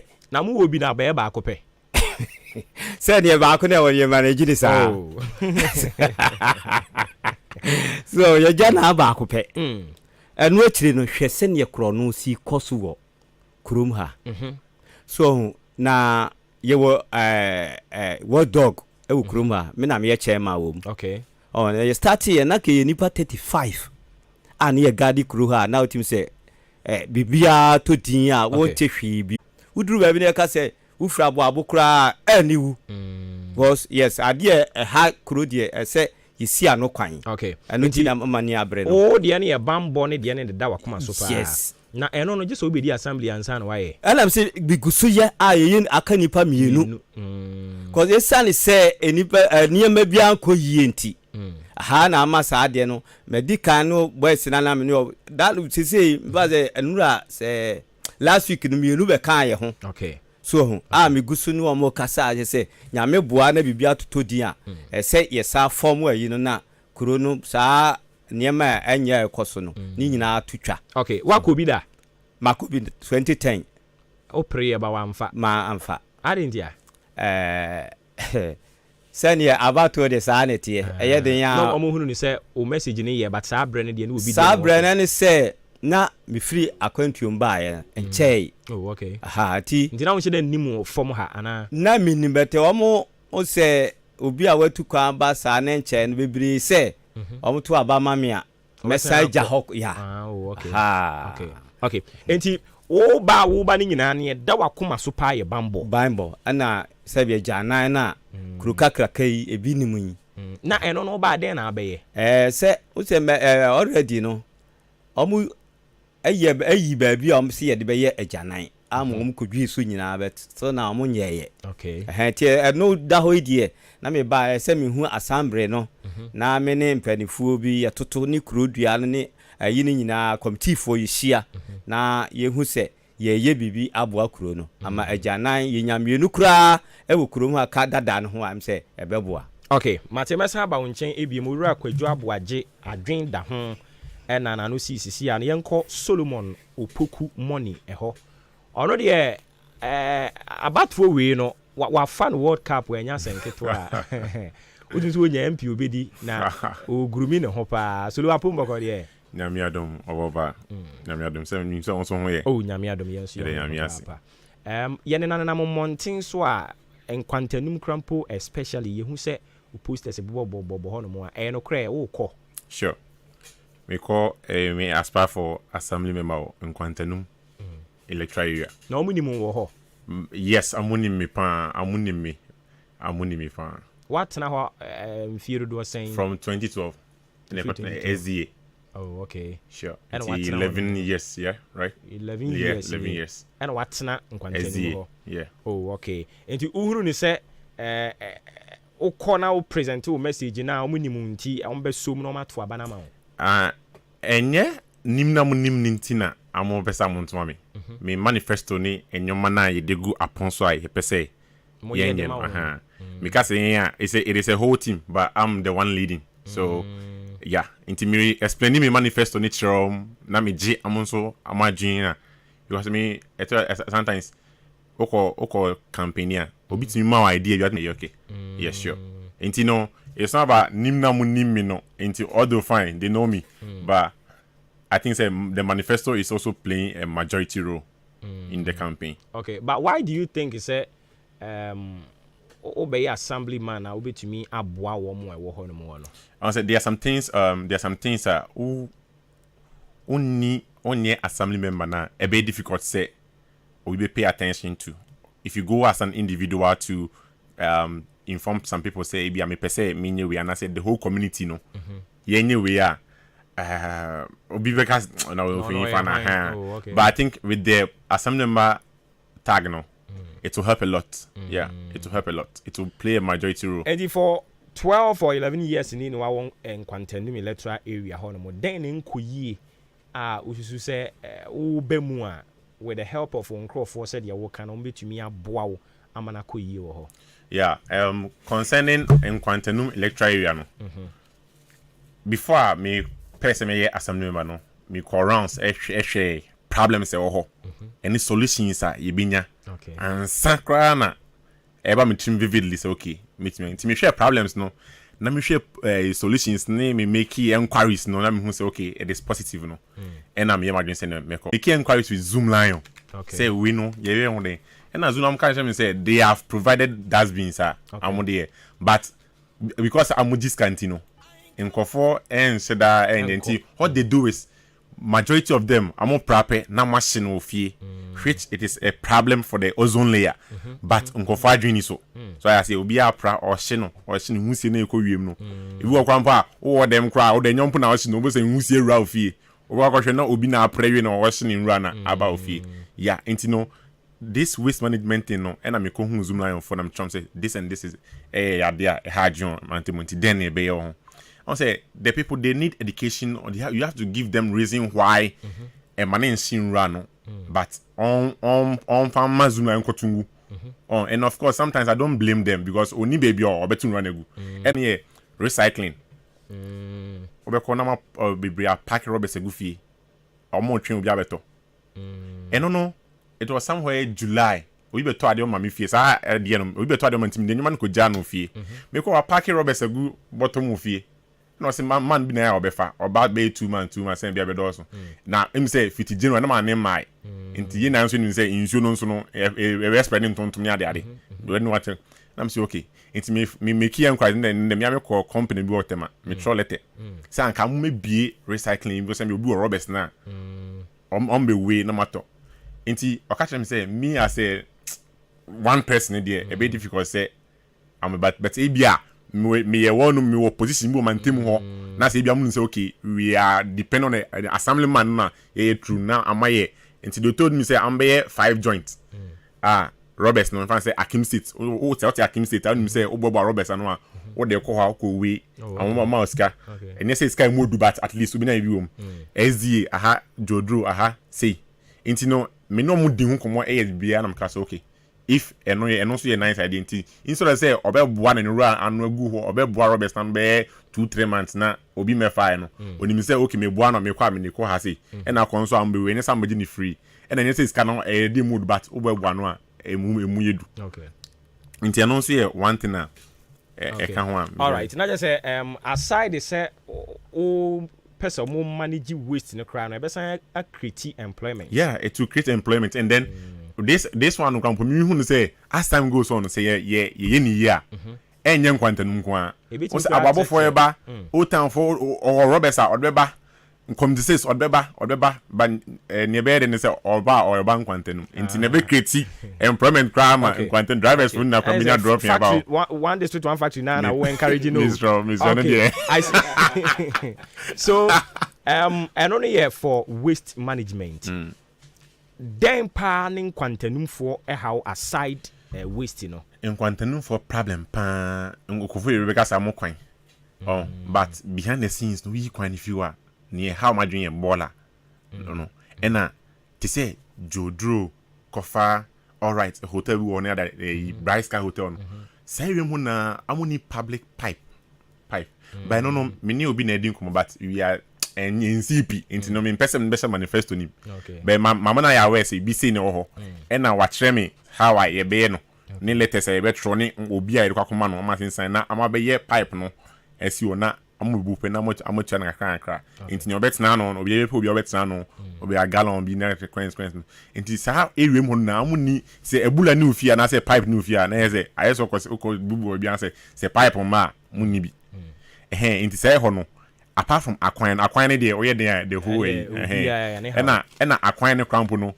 on say bibi ekwan bi wo wa enye say ubedru so portos kakra ba ko minu miensa bi enten ka yeso anu ntema anka enye kese but I don't know what's going on and kosa enti concerning akwan road maintenance manifesto no road maintenance no ya team na ye pe a team of 20 amode am full member of road maintenance enti say area mu na portos we have that say ofi ura okojodra e honom finfin gata bi da honom instead of say am ehonum ebetutu ay kese no sa team no ho 20 year per 20 but yenya 7 okay am down we full members yenya 7 na am ye be pbi account am be CC intisa amu na mo ba ma me fa ba kunye example say bia pentu aso dan na wo MTT di kwan so no enim ho no asphalt no ebubu baby tutu attention bia ni so ye twen se be kese ansa na na aban be hwe aban be ankasa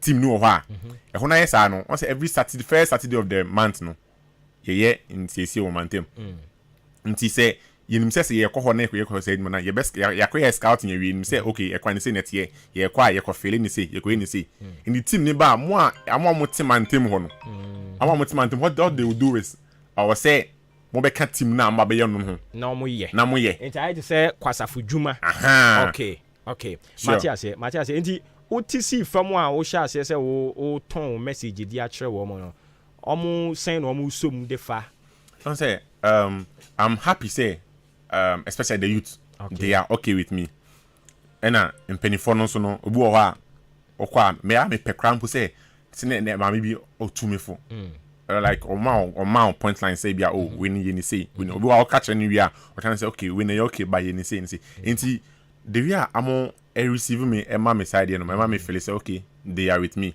but Sir John can as fear delegate you know me fine say mo me ma me nya too much confidence there so far as we all know back but deep within no we all back say me wo fire ko bi ntimi de me ntini ntimo but we youth no be edu no and yes say me ma me wo has ntimi so me ko automatically ye hwe ne obit me aboy eno na youth no all right mesa ba wo hono mu bi ma me ko dwadwen da ho na me nsan emra wo nchen ebie ma me fast dan so nkoma pepiasia mpedu enterprise ano pe o se me kan chew se cement no papa ne de wo mo hono mu na wo binya no gasem cement or super plus super cool and or super strong a wo ko hono mu bitumi abo kama pa iron rods no so wo bibre na do e de board dan so or strong marine balls roofing sheet accessories and a roofing sheet nankasa so will be brain no binding wires or wire mesh head pan shovel or will feed the trap blocks or science trap blocks ni be e won honomo e free 4 copim 6 inches on sabe kan nyina supply mia abo and a quarry dust e ya na wa hye ne nso e de amame and we chin so cars wo honomo a say oto niema e wo pepiasia mpadu ne nkrabata bia no a wade bekwa kugyaw ba bia wo kɔ eni nti te se odan aboabo a wo mo ben Akim State Junction hade no oto wo hono mo a wade bekwa kugyaw saa so na se Jubilee hode no so na beto no a eno so wade bekugyaw nkwantanum enso so omo nkrabata ne bi wo hono mo a wone market ne die ne mu hwɛ oto wo ha wade bekugyaw Suedro oni Apiani Junction ne die ne mu hwɛ ehon so oto a ba bia wo kubi wade bekugyaw ena Chiasefo nso ya ahwene ase ehon so oto a baby au kubi or boka kujao free unti sika 0244 166937 0244 166937 0208 299115 0208 299115 aya numbers ya be friend wa jo so afei Frimpong Enterprise as also men kan say wo provisions e dia kodi udwuma e hono mo na wo say o ma na abo to na kokoto de fa kodi udwuma mpacho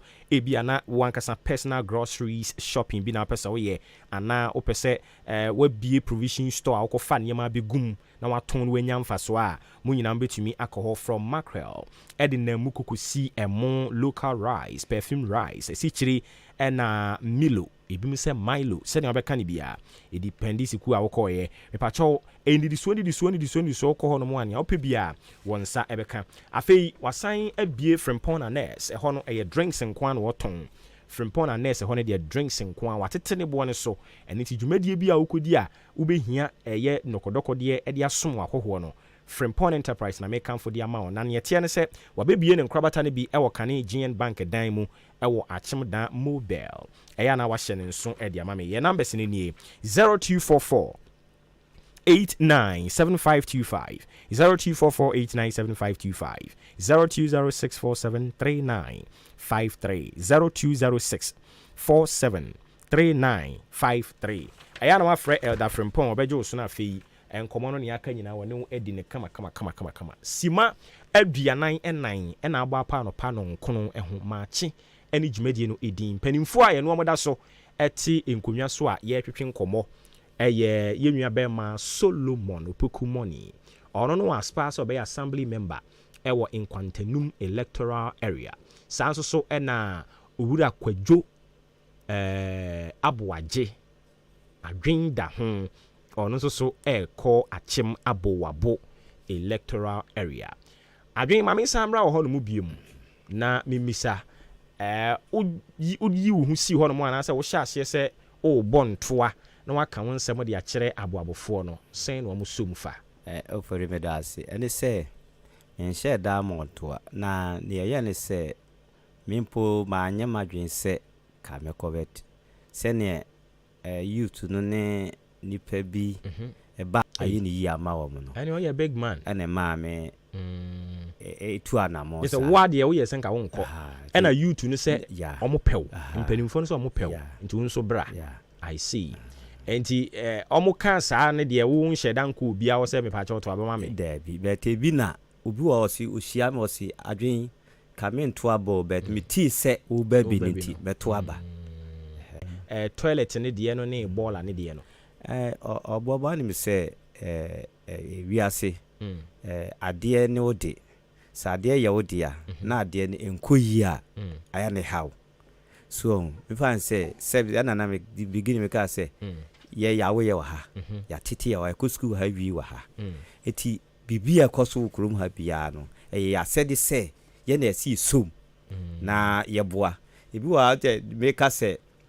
yɛne yɛnam ɛdɔ anadwo a yɛnante no baabi wɔ yɛduro obi tumi ka kyerɛ sɛ aha sei ɔmo hia biribi sei aha sei ɔmo hia biribi sei ɔmo ka kyerɛ yɛn na sɛ ɔmo ka kyerɛ wo a wowɔ assembly member wɔ sɛ nka wo nso bɛka kyerɛ no anaa ɔne ne nyɛ fine bɛne ne yɛ fine nti yɛ a ɔmo ka kyerɛ wo a wonka nkyerɛ no na woka no waanyɛ a ɛno ama wode wo ho agye mu no asɛ ɔsɔfoɔ no a ne wɔtu ne members ne fo mo sesa mo suban a ɔmo antie ɔsɛ mo antie deɛ ne yɛn nyinaa deɛ ho bɛgye mu nti ɛno nti na wo nso de wo ho agye mu no okay sɛ meba ne mu na biribi ɛha nkurɔfoɔ biara no metu anammɔ na meyɛ ma wɔm okay wakɔ peke wo forms akɔ file because ɛyɛ sɛ yɛnɛ no wɔkyena mafare awie mefiri apɛ mede kɔ nkurɔfoɔ asinsan baabi a wosom sinsan ɔmo awie biribiaa mekɔfa baa koraa na ɔmo ɛbɛgyina nnipa 20 so no manyɛ nnipa bɛyɛ 35 ei ɛne woyɛ popular woyɛ big man paa wodeɛ wonya wobi a watumi di bɛte wohu me da adwen da ho woyɛ too much okay enti solo on so so file wo deɛ ɔn yes my file PBR munya nyɛ balloting no I think after you present when you ne kwa and I'm be balloting I don't know their plans but I am thinking like that mo hono mo yɛ dodo sɛn ɔmo atwum so far I'm 6 hey ara assembly no sika ba mu sa ɔn I say ebia I don't know. I don't want to speak for someone. It's not area or will be an say me dear me then I'm no waiting na me per se. Okay. Me can be our being so different one or what. So independence ena eko ewo in Kwantanum. I see. All right. Kwantanum fu tio. Yɛde yɛn nkɔmɔ twetwe no de ba awie yɛn kakra no. Assemble na wo ka kyerɛ wo mo. Se na be ya 19th December. Mo ka kɔto abade ama wo. Yeah. Near me catching Kwantanum for say. I say I abato ne yekoto. In Kabum, any emo we function team say we be kwakoton or we be continue. Only no ye fine. Me call rounds na say me notice bisa.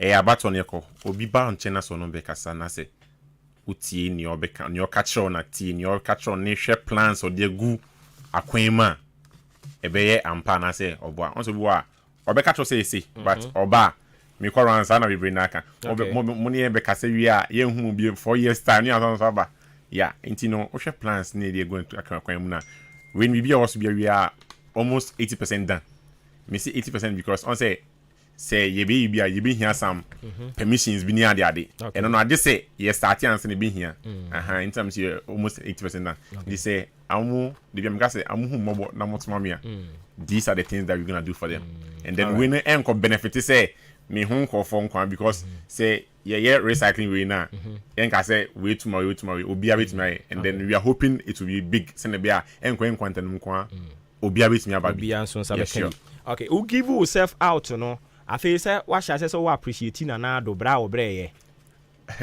yeah campaign is not easy and try and dry me very fear about 11. Once there are some people unko to monopa. Where to nyumri. It means I got to nyumri to monopa. Is that me no kase me fi grounds never. And I ba. Okay. And I me pese we be never kase oh me hu post about mon ko fa number ne yenhwe. Nti ne say you know me groups me and some am nko chia mon ko fo. Say only yes. Yate.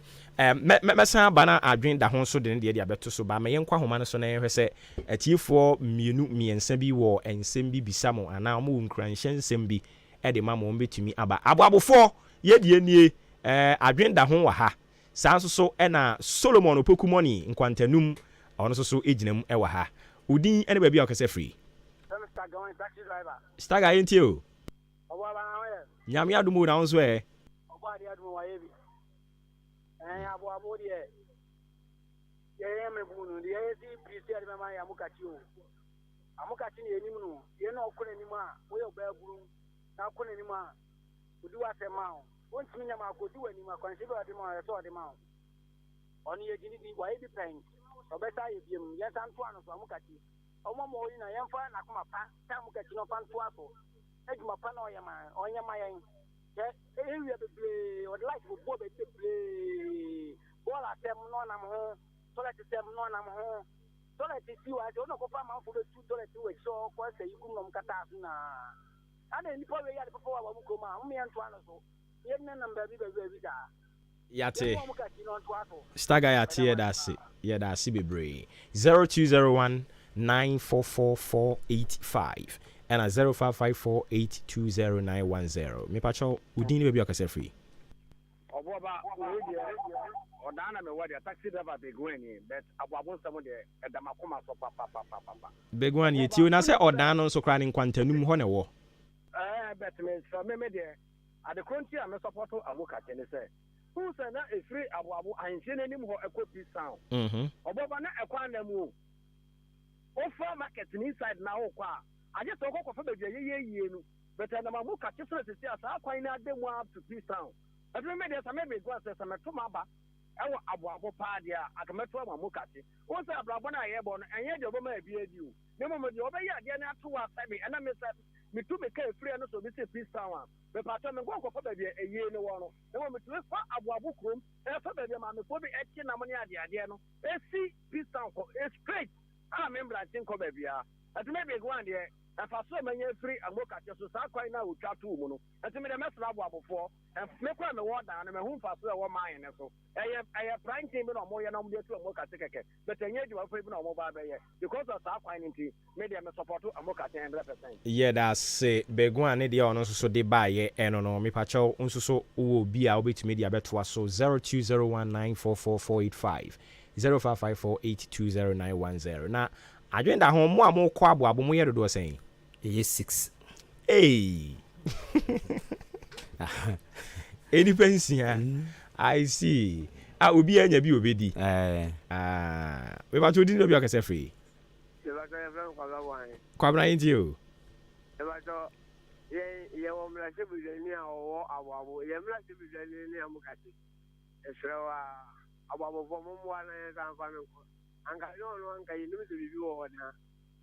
Don't know me. Yes, I'm going to Yate, yes, so that's be free. I don't hear my right out. Hey, yeah, dear. About to do be a free. But I oh, bad you ain't you. Maybe I can't watch them into you. What the other buy anything?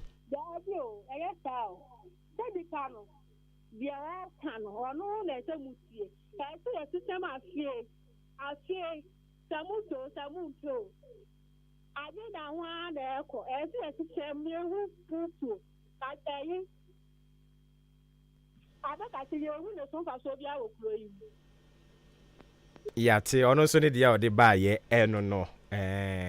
Okay, adwenkyerɛ de bia metra ha meka kyerɛ mo sɛ ɛte sɛ yafunu. Obi di banku ba ko awa men. Obi di agye so time mienu ansa. Odi ni ba bia nso kasa free. Good morning. Yes sir. I'm kasa free abu to free side. Bacho Udin. Your friend Charles. Chairman into you. Media the American say Amukachia near Betua Banamano. Baku be cry so contact or standing there or teaching. Amukachia Neko, or one near Betua Banaman, Yano. Amukati or one near Betua Banamano. I decided or no Amukachia near Betua Banamano. Young Famobi, or Mamako, be to me to be a Juma Mukati, or Guadia, or no Kuntaka, on to say, or people are standing our Sunday and for Yaka now by standing assembly myself, only will be Yaka, obey assembly man. Oh, Copabe Nakra, Amukachia Neko. Yate, that's me. Rate me for free for be a beam. Yeah, you see her. Nah. Oze it's a wabu for one friend kwanta one fan kwanta numvo and that's what we on down for you na friend so can abu asem kata mu man ka bi man kwanta numvo okay enti adwe da ho aboba mo an ya mbetena ha mo kan empani nkomo yesi ochiame a onyima asem ka osina na wasumu a enti onsem we twa to na fe yenso aboba medican ayi Peace Town asem na no bi ka no Peace Town no road no onwa ti ho na na yiska okay yes a road no sebebo ade busa se onwa ti ho sebebo abusa on be ka kirew okay ana de to su mienu no fine omutuma me ye omantuma me so mo ba mu da bi baba mu da mi kire se omuhwe se onipa krukakaka ni wada na me bo ho ban se me ba me sa be hyemu kena abo ho ban na se wo so ntuma me a uti wonu be fa wade enipa kakra bi na frey nje no de mema nu mu abam emu mabam ha eti no me emu mabam cause aya se ball bo eye de obi bedi nkunim obi bedi nkuguo ha ti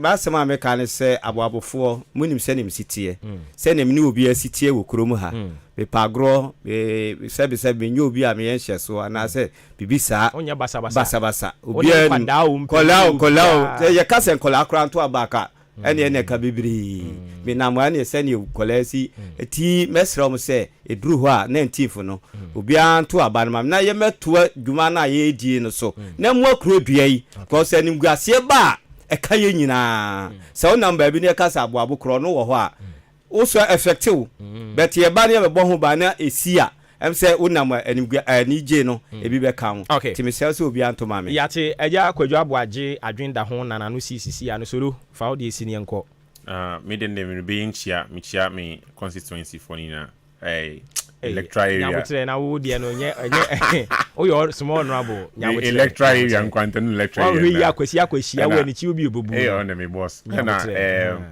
michia me wife ni na hofo amohwe me amohwe o Facebook me share link ma me so comment okay eti michia me en check na yen ready ma no me wusia phone ya ene SZ nkwantanum ejodro ba bia michia mo nyangopon en ma ya hoden na yentrase na yentimi ehuni na mfome ye ahye yeah ade ne dia wo wa boa wo ho ankasa wa hye de nya ho manifesto ate ho team team ni nyina so boa wo enti why ade ma me ready some messages ya ba ma na fe yen sorry so we see a friend Bedman Asare I say hello good morning Mr. Host me pa cho your friend Asare Bedman ma kind dada also when the free achem order sounds na success money and so Deborah McQuay or wife no okay o say on now for the group or aquantium okay my life okay to be man shout out some idiot okay so I was watching you live na sa kala na Kruben no Czech Republic okay and also hwe eho enomo Deborah McQuay or say money all the way na nka wukunu ko no nka na me all the way okay and James Dusty said good morning me hwe live the free odan kwantanum adwuma papa na mo ye no no de odan kwantanum na so beto na ba ewo odan kwanta na odan kwanta no so okay odan kwanta mom odan kwanta no so to de ama Joe Labi to all right and Gabriel Edua Santi say Jesus himself drove blah blah blah blah blah blah blah blah blah okay no comment here wa bra na ye kanya me asem no okay and Adamti Beatrice rather wo de no so aka ho asem ye da ase bebre all right tintim panimfo ye di si ha ye da mase yankopon ya adom 19th ene ejebu oba bedro obi abehu ni smoothness level nemom Tuesday ye ko nkwantanum new station yes mo new station ho no mo ni aba be share assembly members ni nyina nsia no yihia mu nyina na ne amo wo no maka kire mo nkrofo ye wia ye be baabo nti aboabo nso so adwenda ho ubehia ye wa ha nipa nsia ni nyina be boa ma no na ya mamu akwanya no na mo ne mo nkrofo akasa okay ya da masia no pe yes ya da wasi okay Yeri ampon kwa mi ensanie. Asa